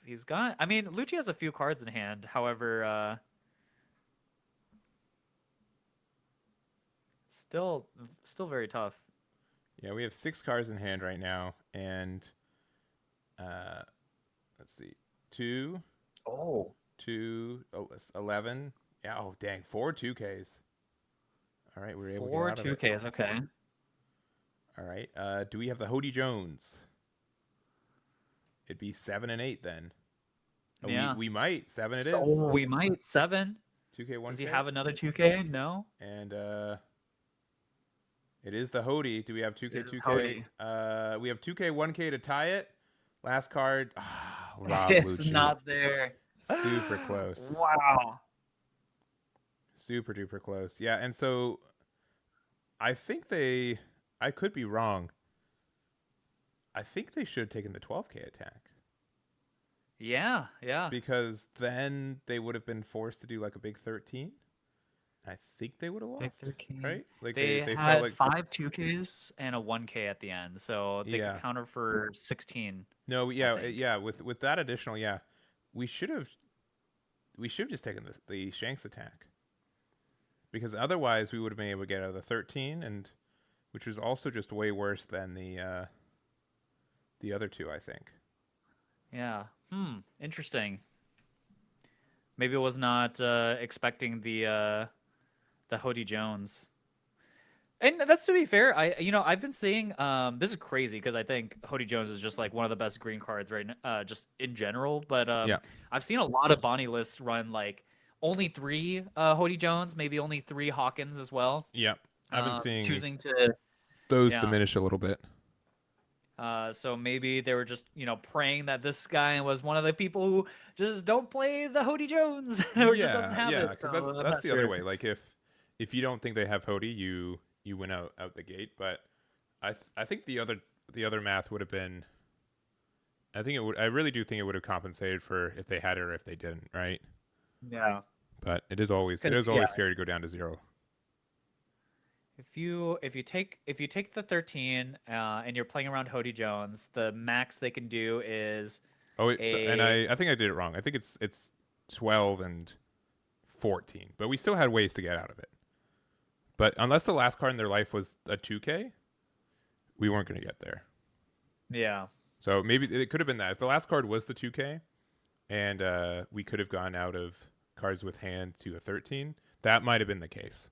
Because I think I did the 1K off. I think it was 12 and 14 because it was 11K Yeah. and 5K. Yeah, I was off by a little bit. Yeah, it's tough. I mean, Luchi players generally you're only running like 7 to 8 2Ks. I've seen decks that run as little as 7 2Ks, so needed basically everything in the deck in order to counter out that last hit. So Yeah. yeah. Bonnie taking revenge against the Luchi. Yeah, just narrowly getting there. So we have table 3 is was won by Bonnie, so we have Aiden there. And then table 4 we have Mr. Voodoo, who's currently streaming their run as well, and their opponent, which is I believe oh sorry, that was Aiden. He's playing against Aiden. We had Miguel. Sorry, Miguel get the 3rd place. All right, our table 3. Yeah, so that means Bonnie in the top 4 right now. I mean, people might be sleeping on that deck, Like I know a lot of people are looking towards the other decks right now in OP09. I don't see a lot of people sing the praises of Bonnie right now. Let me tell you that. And Yeah. maybe people should take another look because Bonnie's doing quite well today. Yeah, we had Russell's like the residential Bonnie player on our stream, and he's like, yeah, I don't think there's any chance for it right now. So I generally trust his word for it, but maybe there's a line he's not aware of, but I don't know. I see the same cards we've been seeing. All right. Well, we've got table 4. This is our last undefeated table, and yeah, we got some webcam magic here. Yeah, okay, so we have the Moria, which looks like got teached, so cannot swing this turn. Mm-hmm. Has little teach still on board, which is pretty relevant in these late stages of the game. I don't know how many cards are in Blackbeard's hand right now, but Yeah, I think there's like 2. every body on board Blackbeard's matters. hand there's 0. In Dofi's hand there's 2. 0. Yeah, so could just plan on swinging with that, but that being said, how does the Dofi live on the crackback? Oh yeah. So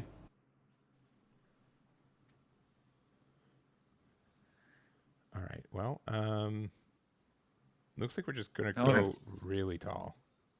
Yeah, makes sense. Just go straight into, since there's no cards in hand, you just go straight into the Blackbeard, and now you take lethal off the table for Blackbeard. And pretty much any body on board here, actually that's not true. Needs to play out another body, and then it's basically wrapped up, I think. So Oh, I think they were wondering if he he didn't declare paying it, and we've kind of resolved it. Yeah. Right. Yeah, because the Blackbeard character had already already perished. So yeah. Maybe thinking about it, they can call a judge if they want. Yeah. I'm not listening to. I don't know if they know that, but all right. Looks like it's gonna be a Weevil, which it is a Weevil, and that I think basically locks the game up. Sure. And playing out a buggy, just for another attack, right? Yeah. We're likely not losing with 2, but we could though. That was a Doc 2 could be attacking. Yeah, I mean, there is a chance that, the last two life are just bricks or something, right? One in And then hand. We can go 7, 8, 7, 8, 12. 7, 8, 12. That's actually really possible right here. Yeah, I really don't think the playing out the buggy was necessary at this No, point. no, I don't think so. So,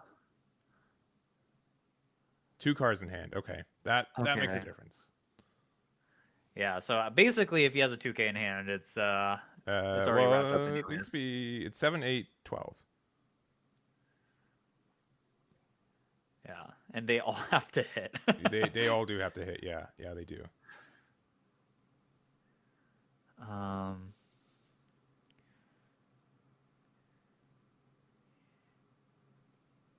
trying to think if there is any possibility like with another 10 beard or anything. No, Oh, okay. We've okay. got Van Augur. So this is actually going to be pretty big, because this will be able to get a removal on likely the Moria with these two, Yeah. and then we can attack over the Weevil. And then keep the blocker up. That's still 3 swings though. Yeah, that's pretty tough. And we would have saved that if we could have, right? Yeah. 9 to 6. 9 to so 6. it wasn't double 2K.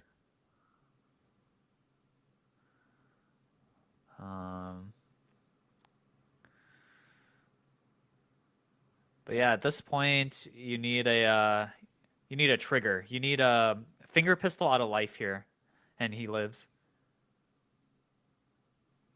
Nothing. Yeah. Not finger pistol. Yeah. And then can we do 7, 7?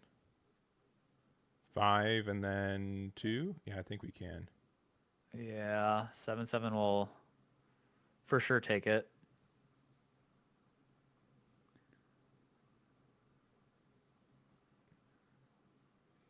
Yep, there's the block. And there's the 8. Yeah, not quite. Yeah, there's a 1K. And Dofi continues to be really strong. Able to get what, two left undefeated now? Yeah. Wait. Did both the Dofi players take it? They both did, yeah. Because that was, Yeah. we had the black purple Luffy. So I don't think the And both teachers Weevil felt now. the Weevil didn't matter, I don't believe. Because it, like, if our leader Blackbeard wouldn't have been able to attack into anything else, and it didn't draw a card because of it. Life. So it was obviously better for them to have it, but it didn't necessarily make a difference. I don't think it made a difference at the point of the game that we were in. Yeah. You just what I mean, that like 9K would go into life at the end instead of the Weevil, but they had so much health it didn't matter. Yeah, I think regardless, they were going to have easy lethal swings on the following turn. So then that means in our top 4 we have 2 Doflamingos, a Shanks, and a Bonnie. Yeah, no teaches left. Yeah, no teaches left, and your prediction for Shanks taking it all is still live here. Still could still happen by a sliver. So we've got 4 undefeated. We're gonna see what we get into the next round. It will probably be whatever's not the Dofi mirror match, I guess. If for favor of new cards, I'll probably follow the Shanks player, regardless. So just is the newer deck, if I'm being honest, and then we'll see if we get a Dofi finals, which is still moderately possible as well. So we're gonna take a break. We've got like 10 minutes until the next round, and we'll go into round 6. We'll see you guys on the other side. We'll be right back.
All right, we are at round number 6 of 7. We've got 4 undefeated. On the other table, we've got a Doflamingo versus a Bonnie, and over here we've got another Doflamingo versus Shanks. Yeah, this is our first time seeing this particular matchup. I'm very curious to see how this turns out because Shanks's ability is good, but it's less good when there's so many different bodies on board that Doflamingo can threaten with. But at the same time, I've heard a lot of people say like, hey, if you're able to play out some of the control, ways that like Shanks can control the board, like it can get kind of tough. So I'm very, very curious like how this matchup is going to how it's going to play out. Yeah, and another way is with if we are playing like the Red Hawk build, that will get some free removal for you too, which is really nice. Yeah. You can play around it, but it does. There sometimes you just strictly can't. You just play too many 5K bodies, and I think that's very kind of tough to do, at least on day one. So we'll see. I think Silvers is a good card. I think Ben Beckman's a good card. And the fact that we're also at 5 life, all of that just kind of tilts it a little bit in Shanks' favor, but I think it could go either way. Yeah. This is one of the matchups that I personally am very curious about how it plays out, and because I think for the rush variant of Shanks, it's probably a little bit worse of a matchup than the pure control Shanks, like the one that uses the 7-drop Whitebeard from the starter decks to pop a 5K every turn. Like, that card is such a monster in this matchup, but these days people are running more of the rush variant, and it still has control elements, like you said, Ben Beckman, Silver's Rayleigh, all great at dealing with the board. And yeah, again, Shanks' leader ability is just so good. It just gives you so much just defensive value. So Yeah, even if it's like once a turn, like once every other turn, like getting like a free quote unquote draw or out of a attack once is really nice. yeah. But yeah, the Red Hawks, I'm curious to see how much of that will come into play. Obviously, Red Hawk is great in this matchup, and if worst case scenario, and they play around it by attaching Dawn on the thing that you use your leader ability on, like it's still another Dawn that they can't use to swing. Maybe like there's like potential places in which like I think Red Hawk can still work even if you're aware of it. The thing that I'm kind of curious about is like how does Shanks leave up 2 Dawn, while still trying to establish board presence. So, yeah, excited to see. And let's see who goes first. All right, looks like it's the Shanks, which, again, Dofi's generally pretty ambiguous if they go first or second. They just choose whatever's worst for their opponent, I find most times. And I do think Shanks, I still think they like to go second, but the odd curve can be pretty good.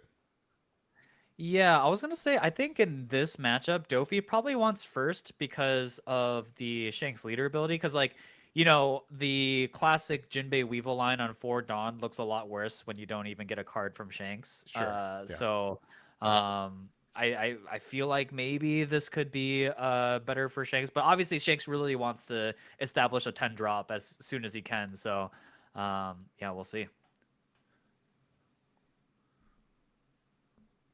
Oh, did he pass the turn? passed, He's yeah. just pure starving. Yeah. Yeah, and it always does, like, Dofi players always snap take the first one, right? In 9 games out of 10, they're like, that is one more card to help defend my super wide board, and we are gonna play out the Perona of top 5. Yeah. So definitely planning on using leader ability here, just to have something pressure the Shanks with.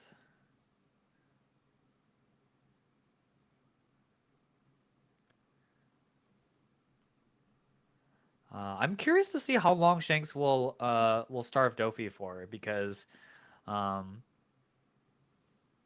it's not super necessary to like you said, like the Dofi will take the first card no matter what, and that one card usually is like for a long time the only time you swing at leader. So that additional card could provide Dofi with that just extra counter that's needed to protect one of his characters, because like from here on out Dofi is going to use his leader ability quite a bit, and he's gonna have to constantly defend the attacks that are going into his 5K bodies.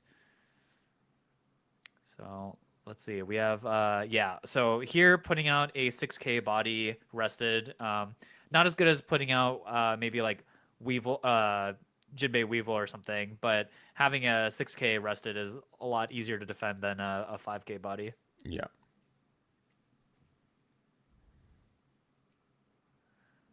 And even if you have the Red Hawk, I'd be curious if we could just get out of this. It doesn't get any out of.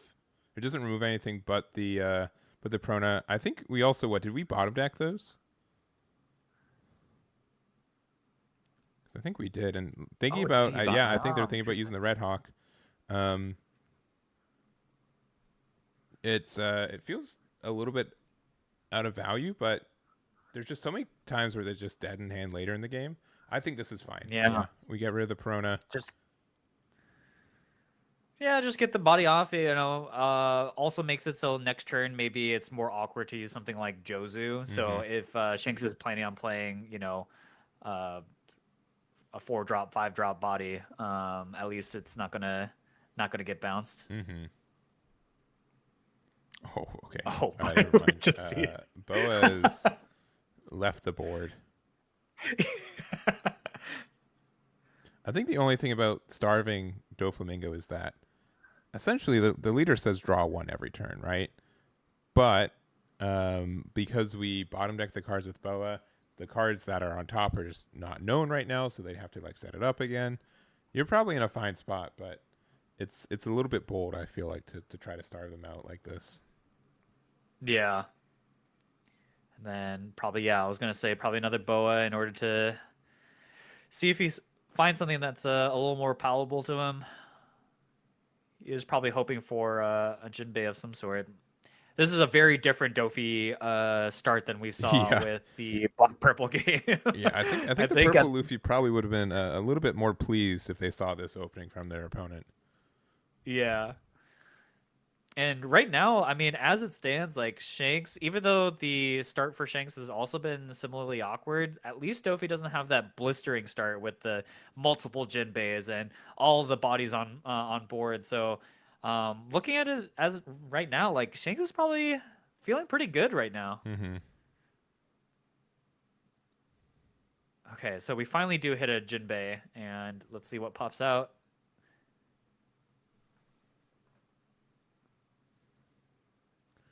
Yeah, clearly best friend would be Weevil. Mihawk's fine. This, the draw. Yeah, Mihawk's okay. Trash 2 comes up moderately often. And I think it's just time to unfortunate play. Though. Do we have Beckman?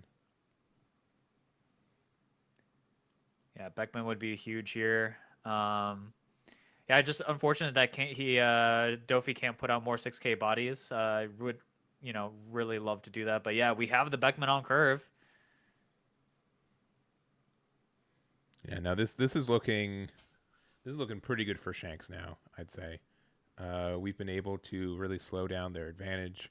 We've been able to start, get into the late game with 5 health like this is such a good sign. We're not in the clear yet, but I would start feeling a little bit confident if I was this Shanks player. Yeah, me too. I think this is exactly what you want to see. Like the fact that he's gone to 7 Dawn and potentially getting into the late game where he can start dropping the 10 drop while having like 3+ life, like that is exactly what you want to be doing as Shanks in this matchup. And Dofi is starting to run out of resources here. He hasn't been doing like the Weevil lines where he gets to draw an additional card when he plays a card. So yeah, he might be using a leader ability to draw a card, but it's not really gaining him I think the advantage that he would want to be getting here. And curious what he's going to do here.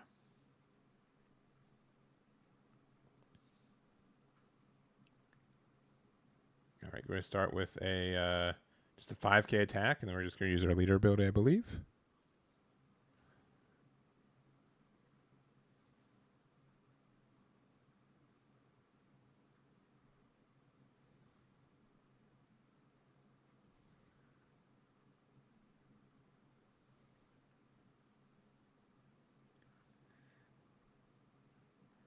The nail in the coffin would be if this ships over to Shanks' turn and he just has the Silver's Rayleigh here. That would just feel like the end of it. Yeah, being able to just even just torch like two another cards. Ben Backman would be good. If we just play a big body that removes a card, it's great. Like Dragon's great here too because we get to really just forcibly remove cards on board. Yeah, so many rested targets here too. So just looking for answers. Yeah, this is the type of Dofi that everyone who sits across a Dofi player, like, this is what you want to see, because they just don't have the pressure right now, and we're getting into the late game turns where we're going to start dropping 8 cost bodies, 10 cost bodies, and this is where Dofi usually loses grip of the game, and yeah, a little rough.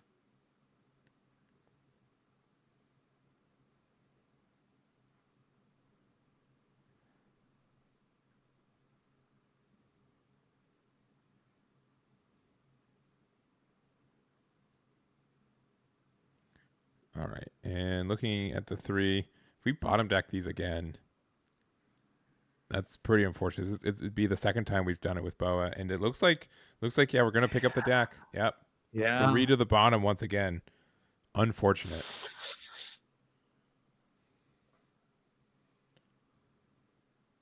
We do get a nice little 7 swing and Draw to 2, be trash 2. honest,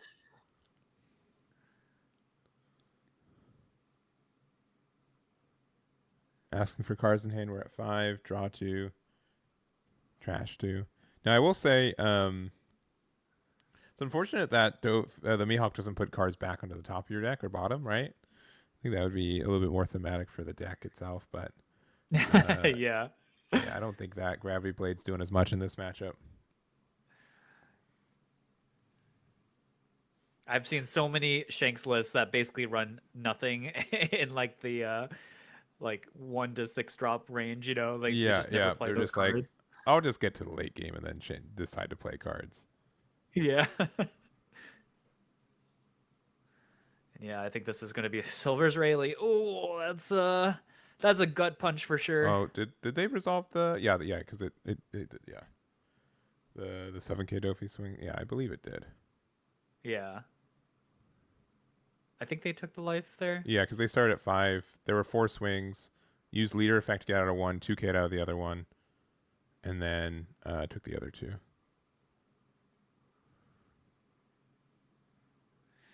All right, 5 to 3. Yeah, this is. Yeah, just kind of have to take that. And then another 7 to 5. It's just oh. Yeah, but they might defend this one. Oh, 2 sorry, 8 to 5. Yeah.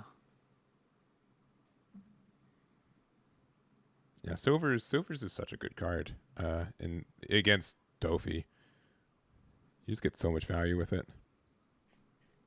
It reminds me a lot of when Whitebeard was around, when the 7 cost Rush Ace was around, and Oh yeah.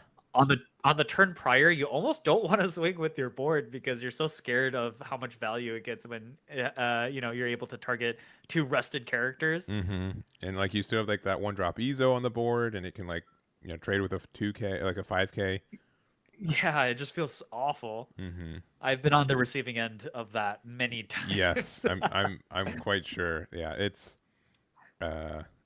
pretty rough, and I know like Marco does it sometimes, and Ace Leader doesn't see as much play, but just I know I really have been liking like the power reduction removal, and Red's never really been like a really control heavy deck before. I think this time, not as compared to like, it's almost always been aggro in my experience, but yeah, having more of these defensive decks that have like defensive tools and removal options that are based off cost, because cost-based removal is probably one of the stronger ones, because if you can reduce it, you can attack into it, and then if not, you can still just pop it afterwards too. right.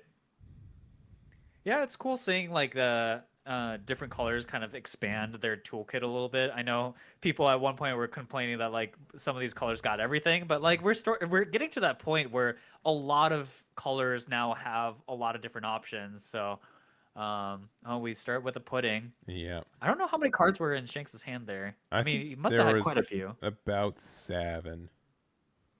Okay. So not bad, but also not great.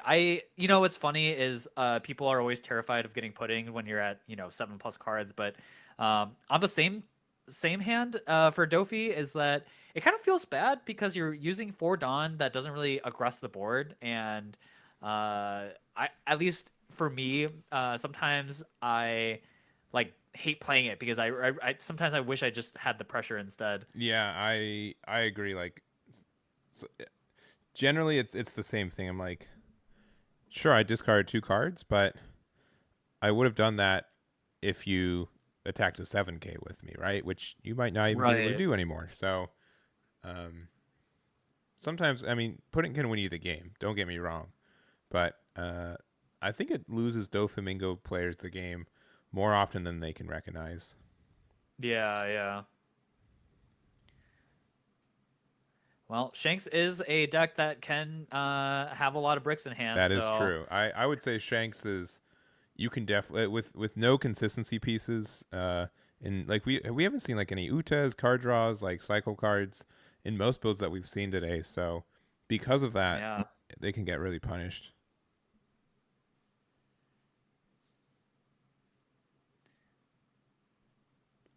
On the same token, if all he has are big drops here, I mean, Mm-hmm. he's still at a quite healthy life total, but Yeah. let's see. All right. Leader effect in 2K. Yep.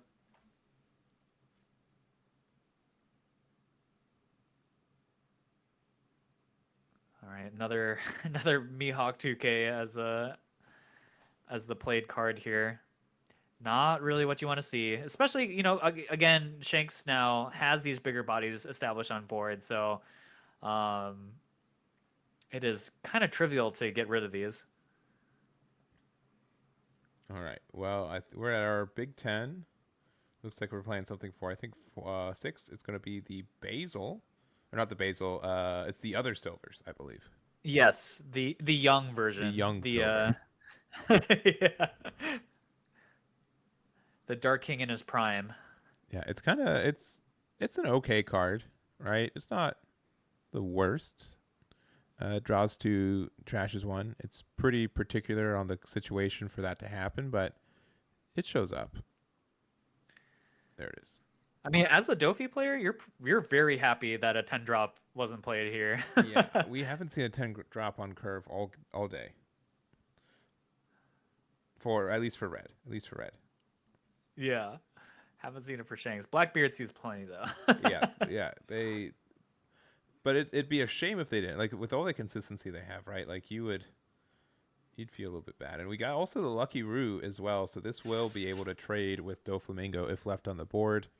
Fortunately, it's a 4 cost, and if there's a Trafalgar Law somewhere, it will prevent that from kind of happening. Yeah, that's kind of what was missing for Dofi. Obviously the Jinbeis too, but the not seeing the bounce laws to kind of force your opponent into swinging into your life by bouncing your own, Jinbeis and stuff like that. Like that's kind of what has been missing for Dofi this whole game. And then yeah, again with the Lucky Roo just standing there menacingly, Yeah. just ready to pop something on board. Like it's it's a It's bit funny. tough. I always have like the, if this card was released in set 1, how would the game be different? And Lucky Roo is definitely one. I'm like, man, if this was set 1, people would go crazy over that card. Like, Yeah. how are we gonna get around this? Like, this looks unfair. Like, unless you're playing green, which I admittedly was more popular in set 1, but to like rest the blocker, like, it's just a stone wall. I love thinking about One Piece from the early days because it feels like caveman One Piece. Mm-hmm. Like we just didn't have removal back then, so Yeah. everyone just played vanillas. Yeah, and like and we're every happy. Dawn mattered. It was just like Dawn math, and I think it let people who've been playing since release, they have just a really good foundation of it. But yeah, there goes the Lucky Roo, back to hand. Try again tomorrow. Gone from whence he came. Mm-hmm.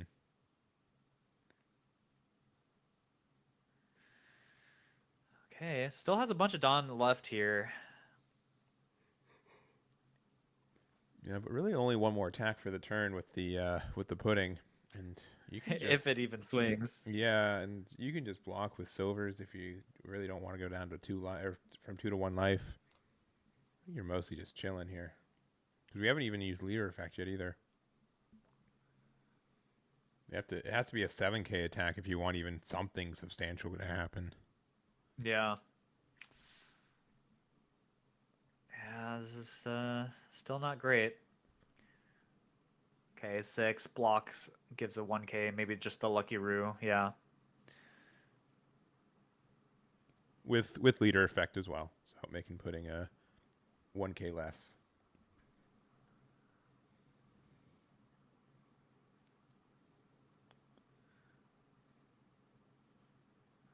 All right, what's the Sengoku finding? You need something good. Yeah.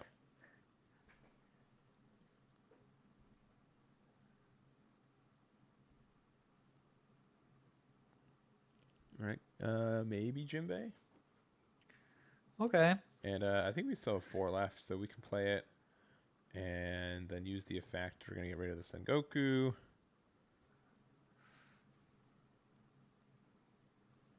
And play out the law to balance. Yeah, this is good. Pudding and nothing. Okay, just leaving the pudding out. Oh, okay. I don't Just know choosing why not we to. returned all our Dawn. It doesn't matter here, but there's some scenarios. Yeah, where it technically does. should be Yeah, attached. technically it should still be attached. Yeah. All Um, right, we keep parading down the line. Okay, attaching a Dawn, so no 10 drop this turn either. yeah, I would have liked him to maybe bounce, maybe just the bounce law back to hand at least, just to have that option. But I guess he wants to keep his life a little more safe here, force him to swing into his bodies here. But again, another breath, a breath of relief without another 10 drop. Mm-hmm. But we do have the Beckman here. Leaving 2 open, that could be for Red Hawk. Now, I will say that if you are afraid of your cheese getting hit by it, you just have to attach some Dawn on it, and then you're good to go. Same with Jinbei. Yep. If you attach 1 Dawn to it, then you just don't lose to Red Hawk. Yeah, so here he could just invest 3 Dawn, put 1 on Jinbei, 2 on the, or I guess 3 on the Teach, so that way he can't leader ability, then use Red Hawk.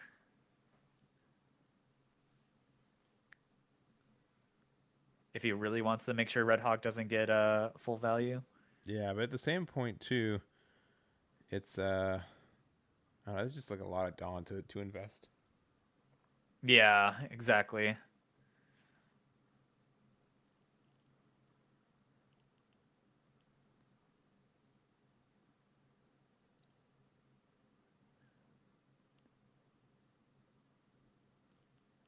But yeah, it looks like he will attach the 3 Dawn here and is playing around the Red Hawk. So 6 to lead. Yeah, it's a little unfortunate, but and it's kind of what I was saying, like, right, like if your opponent is on the up and up, they know to play around Red Hawk. There is ways to do Dawn management. If you're from set 1, one of the best triggers in the game was Jet Pistol, which would get a KO of a 6k or less, and but you could pre-attach the Dawn before you start attacking, and then you will be able to, make your 5k like a 7k and get out of it.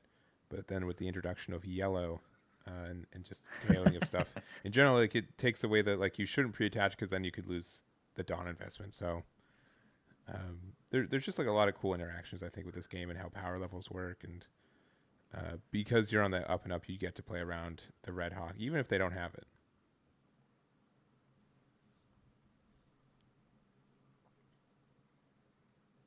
All right, attacking 7k with the Jinbei. At this point, I'd be like, I'm starting to suspect that Shanks might not have a lot of counter in hand, is my my feeling. They don't have a lot of hand. They got 3 cards. Yeah. And assumingly one is Red Hawk here, so they're just gonna take. They're down to 1. I mean,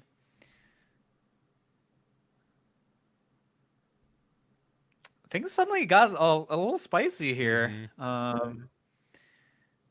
Not finding the 10 drop has been really hurting Shanks here. Yeah, because it just helps us so much. It means all these attacks are tougher to get out of,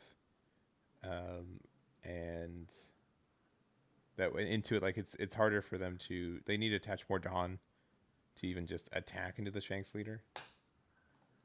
Yeah, here we go. Shanks ability. Oh, we have a Sengoku.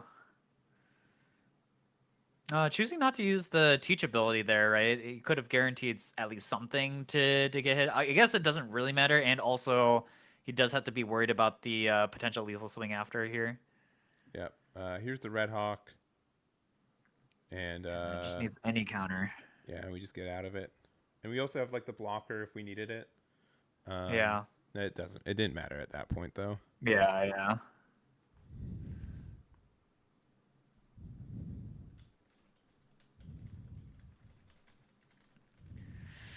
And yeah, I mean, this is where the game feels locked up now. Not being able to hit that last life. Yeah, it stinks. Yeah. No way around it, because now you're going to lose your board, because you're not going to be able to defend all these 7k hits into Jinbei. And then...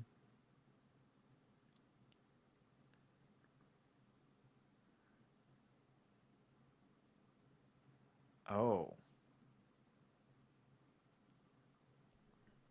Is it Jolly Old Roger that's coming down?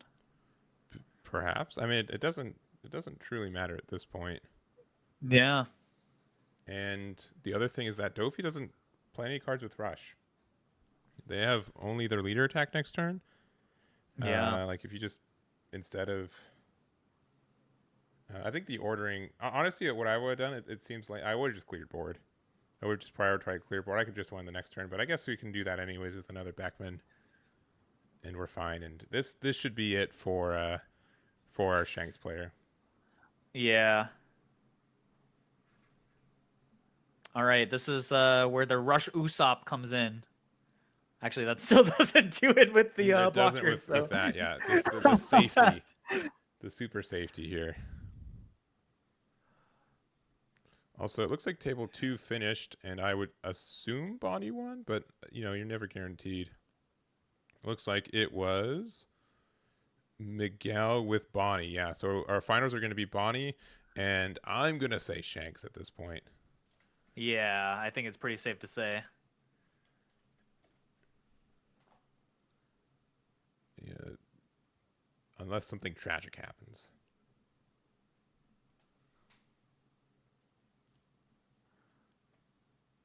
All right, It's got to be a pretty big tragedy. Yeah.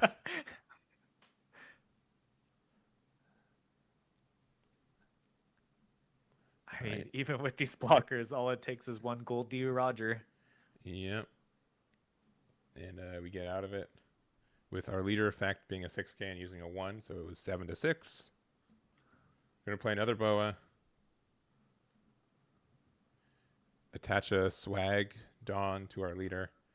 But yeah, what's our out? There's just so many attacks on board. I mean, if we have Roger, right? Like Roger, it's already sealed.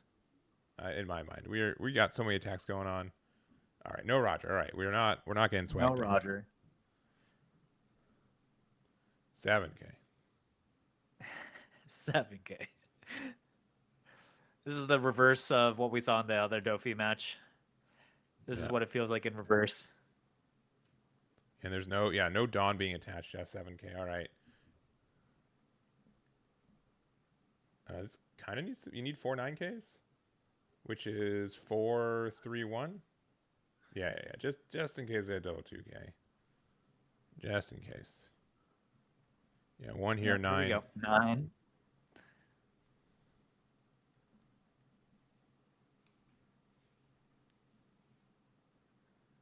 Four to leader.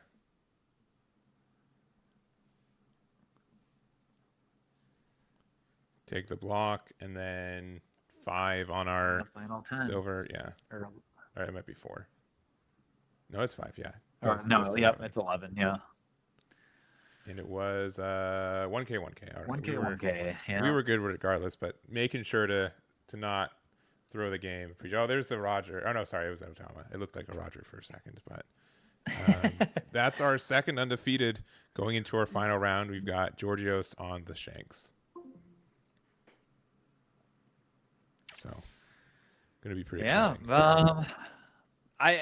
Again, people say like, "Hey, Dofi is the best deck in the format for sure," but there's a lot of decks that seem to deal with it pretty decently, and Shanks is one of those decks that just feels like the matchup is fairly close. Obviously, our Dofi player there didn't have exactly the most like aggressive start, which you kind of need in this matchup. But that being said, the Shanks player didn't really see all the Shanks pieces either, so. They saw just enough in order to control the board, get to the late game while healthy, and that was enough to take the game. Yep. And we've got one more round, as mentioned. So we are going to take a little bit of a break just to get there. Most games, we got like 2 tables finishing, so we should be pretty close to done. I might just throw them in a table, start round 7 early. So let me figure out what we're doing. Round number 7 should be starting soon, and we'll see you guys then. Don't go anywhere.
All right, we are back for our finals. It is going to be Bonnie versus Shanks, Miguel versus Georgios. We've seen this matchup from Miguel earlier. They were able to beat a Shanks, and we'll have to see if they're able to do it another time to be our champion for the weekend. Or for the week. Yeah, It's a Tuesday. Time flies. Time is a non-thing for me right now. I'm just living. And yeah, I mean, this has been a great tournament so far, and this is going to be the final chance to break the commentator's curse. Can we see a 10-cost Rush Shanks being played on curve? On curve, yeah. We'll This will be the last chance for us to see it tonight. So we'll see. And he's gonna need it again. I feel like this is the classic. I think last time I put it as King Kong versus Godzilla. I'll say, big robot fight. It's the battle of the Titans here, and whoever can get those big drops is going to be in a big advantage state for the game. So I'm very curious to see who ends up going second, because I feel like in this matchup, going second, getting that 10 drop down first has got to be a great advantage. Yeah, it definitely. And something that we didn't really see as much in the last one, but if you spend all 10 Dawn to play your Bonnie, to play your Dofi as Bonnie, Shanks get out of the leader attack for free, right? Like it just gets so much value in those trades, and it can be hard for Bonnie to get in any advantage. That's true. Yeah. That's one of the greatest things about Shanks, right? Is like it ties up your opponent's Dawn while you get to have your Dawn. You don't need to invest any Dawn into your abilities. So that's such an advantage over time, honestly. Being able to just continue to put out, all your Dawn into either putting something on the board or attacking something. So definitely really good for Shanks. But of course, Bonnie, I think it depends on the Shanks list, but I was gonna say that the Shanks in the Bonnie's deck is a great removal tool against the other big bodies that Shanks was gonna play. But also Shanks also has a great 10 cost body that blows up a big body. So Yeah.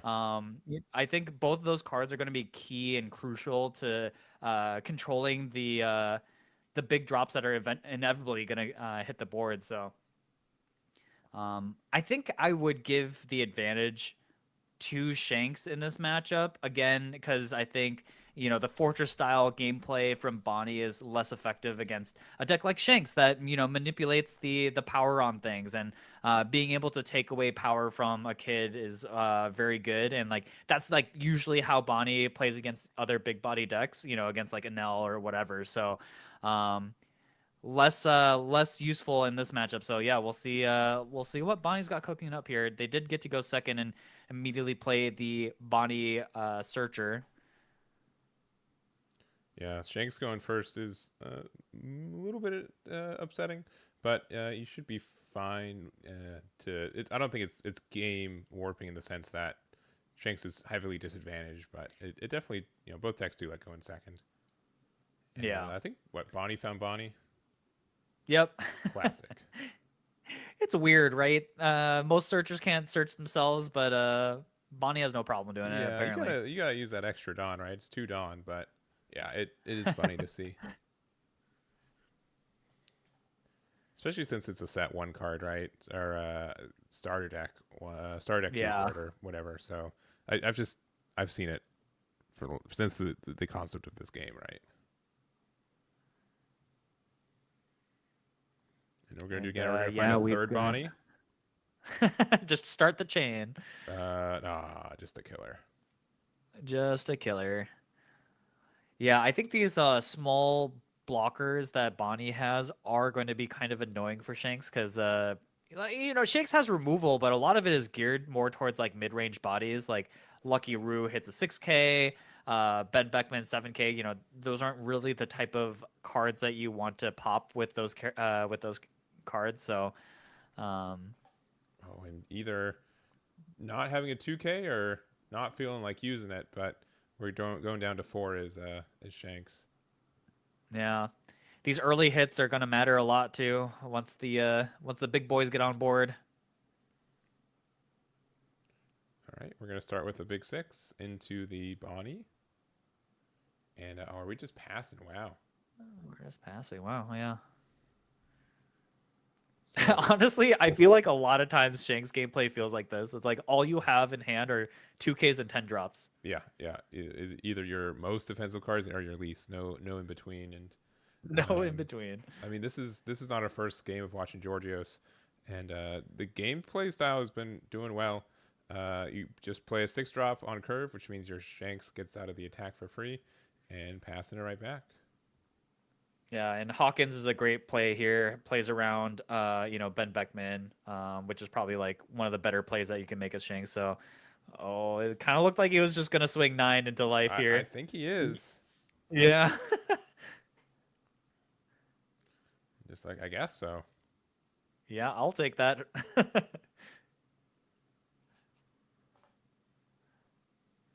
And And it's pass just from gonna there, pass the turn. Shanks has yet to play a card so far this game. yeah, just if you compare it to decks like a Nell, right? A Nell does pretty much the same thing, where we're just a defensive leading leader. We don't really want to lose cards in hand, and but apparently we don't have much of a choice. Yeah, I mean, I think this is starting to.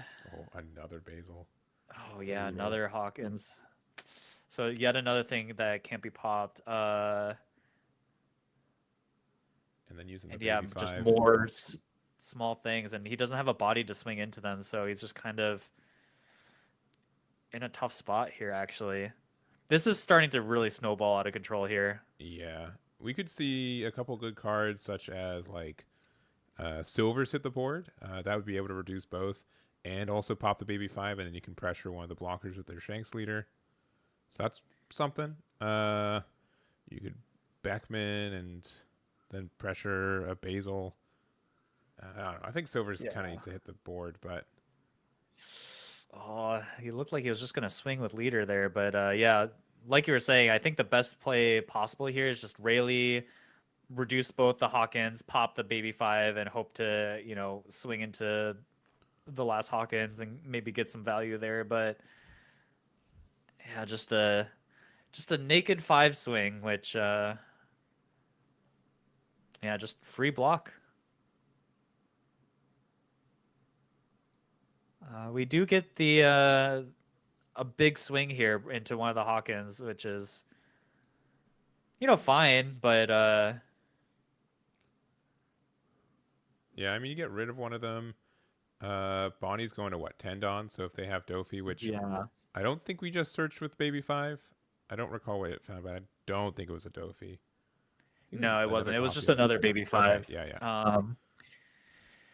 So a couple of things they could do, like if they drop a Shanks here, like things That's will probably really game get over. out of control. I would say Shanks Yeah. Shanks right now would be devastating in my mind. Okay, yeah, leader ability used. No attach of Dawn. That's scary. Yeah. And honestly, I think this is the right play to maybe not attack with it, because it does get punished by 10-drop Shanks just hitting the board and attacking. But not heeding the pressing warning. issue. Yeah.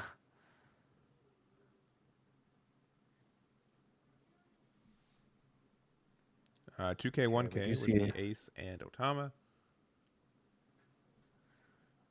Oh, he picked up Oh, 9 there's- done. Yeah, 9 Dawn.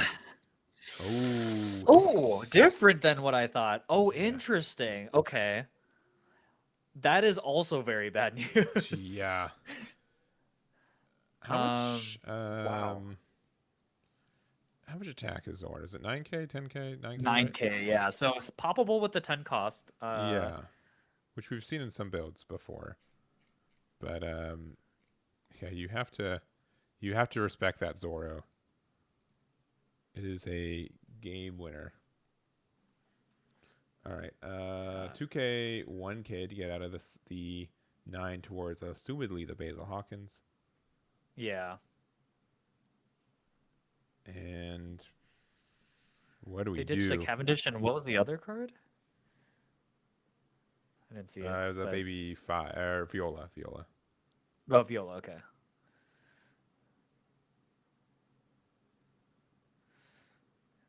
I mean, if this isn't the pop, oh, he does have Yeah, it. hey, we Okay, saw it on Curve today. yeah, it wasn't the right, it wasn't the other Shanks, but you this know is, what? That's fine. I'll take it. yeah. I I won't mean, be this is upset. basically the only way he could stay in this game, I think. Yeah. And immediately using the Dawn, so no Doflamingo coming out this turn, but could be finding one for the next. We're pretty healthy right now as Bonnie as well. It is the Rosinante. Okay. So the one nice thing is Bonnie basically gets a free turn because Bonnie has been able to be so healthy this game, so that's the kind of advantage here. So if next turn they're able to start stacking up the Doflamingos or something, like Shanks could still be in a bit of trouble here, but that 10 cost Shanks was so clutch. That was Yeah. so big for them. Yeah, and then instead if they had the 9 cost Shanks on Miguel's side, 10 cost Shanks can't KO it, which is wildly hilarious to me. So it would have been a way tougher spot. Okay, it looks like a 7K swing. Gonna go ahead and use leader ability and a 2K.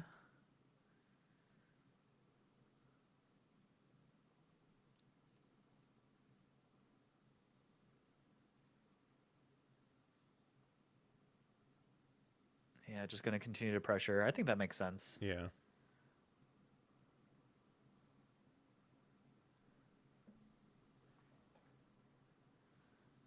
Yeah, we do see the Rosinante, which is great. Provides some protection for potentially the Hawkins if need be, and there is that killer blocker that we saw earlier. But no, yeah, okay, yeah, putting the Dawn underneath it, yeah.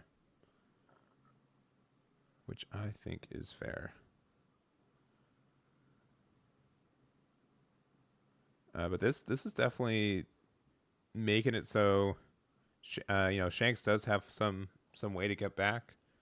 Yeah. If we have the other 10 drop Shanks, we're in a good spot.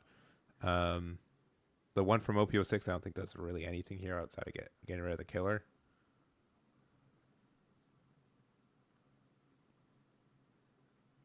Yeah, you just use leader effect on the dragon, block with this, and then draw the card.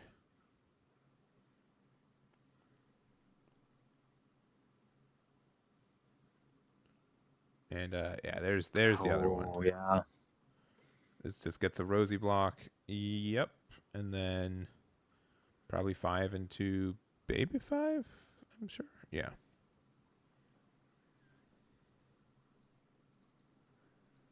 Okay. Now this is we the clutch factor was in Shanks's hand the turn with the initial 10 cost Shanks. Now it's Bonnie's turn. Bonnie needs to clutch up here, find something impactful like the 10 drop Dofi. Needs something of that caliber here to stay in the game. Oh yeah, but we're attacking with Basil. I'd be under the impression that it is present, and oh no, we just have the oh, we did the order wrong. Yeah. Because we Could have eaten another counter. Yeah. So getting rid of the 10 cost Shanks that reduce is correct, but yeah, again, we could have pressured them just a little bit more.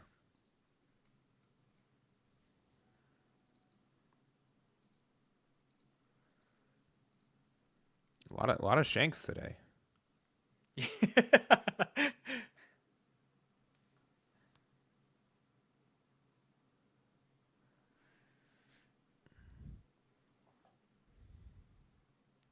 I don't know how many cards are in Shanks's hand here, but oh, the Raise Max card. What was it called? Something Snake? Building Snake? Building Snake, I believe, is the name of it. So we can give it -5 and then silvers. Oh. This is some pretty good removal here. So -5 and then -3 is 8. So we do get rid of it. -2 to the Basil as well. So we're going to swing 12 into 5. Yeah. Which will yeah. get rid of it. And then 5 with Shanks. This is looking a little maintained. The question now is how much counter is left, because he did have to invest the Otama as to play it out. Yeah. And it does look like there's a 10 cost Dofi on its way. Sure, but which is unfortunate, don't get me wrong, but at least you're not in a spot to really capitalize on it, because that's everything you did. You didn't even get a card out of hand from the leader attack because of the Shanks ability. Yeah.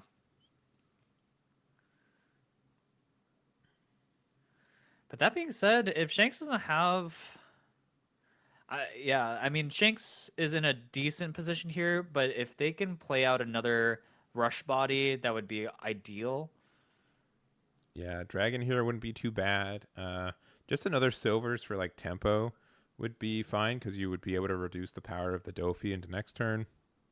Yeah. Oh yeah, I think it's another Rayleigh.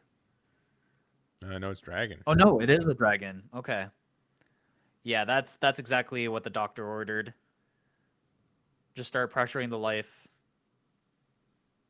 Yeah, so 9 with Dragon, then it's going to be followed up with a 10k from the silvers, and then we can still even leave 2 open for the Red Hawk.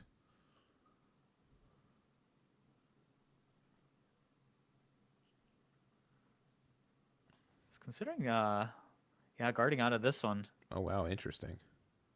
Okay.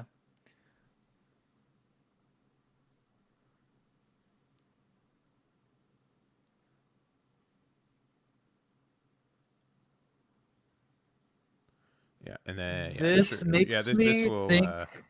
This will confirm.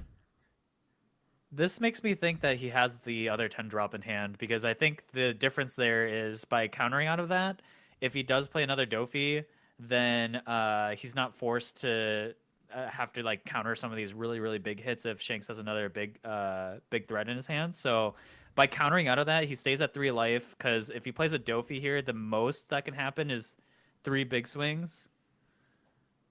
I don't know if that was maybe the line of thought that he was taking there, but a follow-up 10 drop here is quite nice. Yeah, and I don't know if they're attacking into where it's going into. Okay, it looks like we're in a Red Hawk, and so it's going to make it to 9, and we just need a 2k from there, which are 2 1ks with the 1k 1k, yeah. Oh, sorry, the Lucky Roo and the Marco. 2 cards left in hand.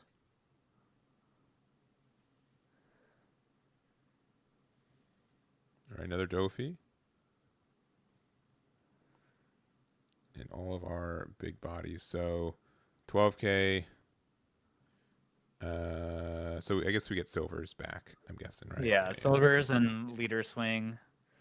The question is how much counter is left in Bonnie's hand, because now if he's able to successfully guard out of whatever hits into Dofi here, then I think Shanks just takes it.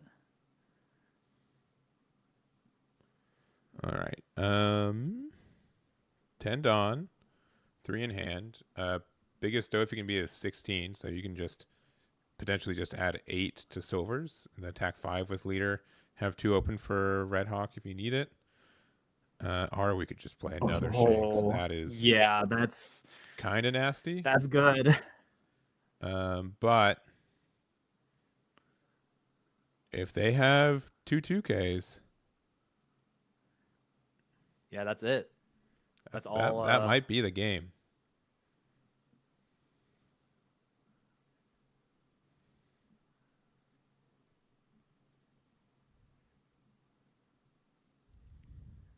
I mean, I would dump my hand for this. Yeah, I agree. If we had 3 1Ks in hand. It's 12 to 9, so we need 2. Yeah, we need 4K of counter.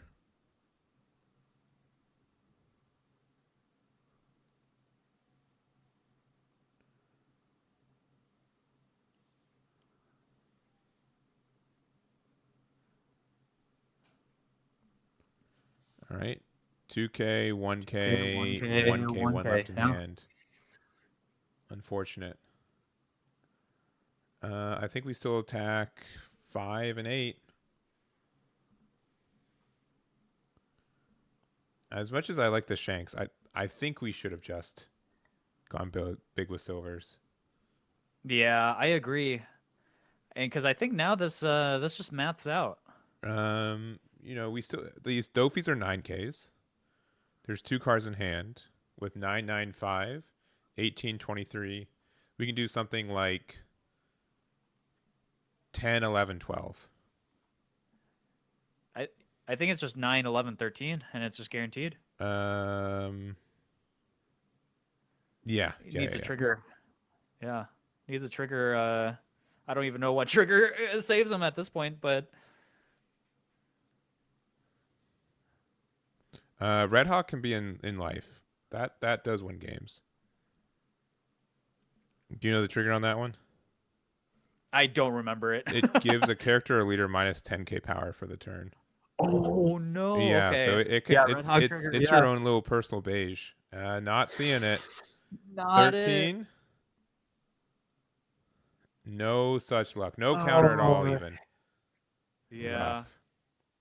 Wow, what a game though. That was an incredible game actually. That was very, very fun. Yeah, and Bonnie was slipping a little bit. If we were missing our Dofi for a long time, and if we didn't see that Dofi until the end, that turn I don't think they were able to get the stabilization that they needed on the other side. Yeah. I mean, that game was so back and forth. Basically, each player was forcing the other to kind of have the answer to what they were presenting, and I mean, it was just back and forth, right? Like first, it's the 9-cost Zoro comes down, and the Shanks player has the 10-cost for it, but then the Shanks has all this pressure, so then needs Bonnie to have the 10-cost Doflamingo as a response to it to hold back the pressure that Shanks is presenting, and so it was just like very, very back and forth, very, very fun game to watch. That was amazing. That was a finals worthy game. Yeah, and I wish I had an ounce more of energy just personally left in my body, but I assure you this is me at 11 out of 10 with what's in there. But I do appreciate you guys making this such a success. This was a lot of fun. I really wanted to do this tournament, and I was like a little bit worried if it was like a week too early for the OP09 meta, but seemingly not. Seemingly you guys really wanted to see this, so I do appreciate that. I know you guys want to see deck list, which is why we'll have that out tomorrow around before noon PST. Yeah, it's probably not going to be out as early as I usually do it, just because I'm probably just going to pass out right after this. But I do appreciate Zell being here too, being a little bit of a last minute ad. And I generally don't try to get people. I rotate not twice in 1 week because I know this is a lot of stuff, but I appreciate you being free this last 7 days from Wednesday Night One Piece and then this. So wouldn't have been able to do the stream as nicely without you. Hey, I appreciate the invite. It was a lot of fun. It was my first time commentating, for a tournament set. So yeah. I had a lot of fun. And yeah, it's been a good time. And luckily, I've had a lot of free time. So. Yes, yeah, that good. Envious for sure on that front. But again, thank you guys very much. You guys want to watch this? These are it'll be free to watch on YouTube as soon as it ends. So I'll make sure to do that as well. Deck list will be up. I'll reach it to top 16. The tournament's still technically being played, so we don't know the full top 16 until it ends, but I'll post it on the Discord, and then it will be announced on the website, and I'll likely make a YouTube video within the next 12 hours or so, I guess. I think that's the time frame I'm aiming for, but do appreciate it. And I'll have deck list numbers too, because I have that data because I collect it. So but that's going to be it. I'm just going to end stream. I hope you guys don't mind. Just, is there anyone streaming some One Piece right now? I know Mr. Voodoo is in the tournament. It looks like he's opening up some packs of sorts. So we'll give him a raid right now, and we will go from there. I think Mr. Voodoo, I just see my recap. Let me see. Let me ask him real quick. Are you ending stream right now? Don't forget, there's going to be a raid. Join the raid. Thank you guys very much. Bye-bye.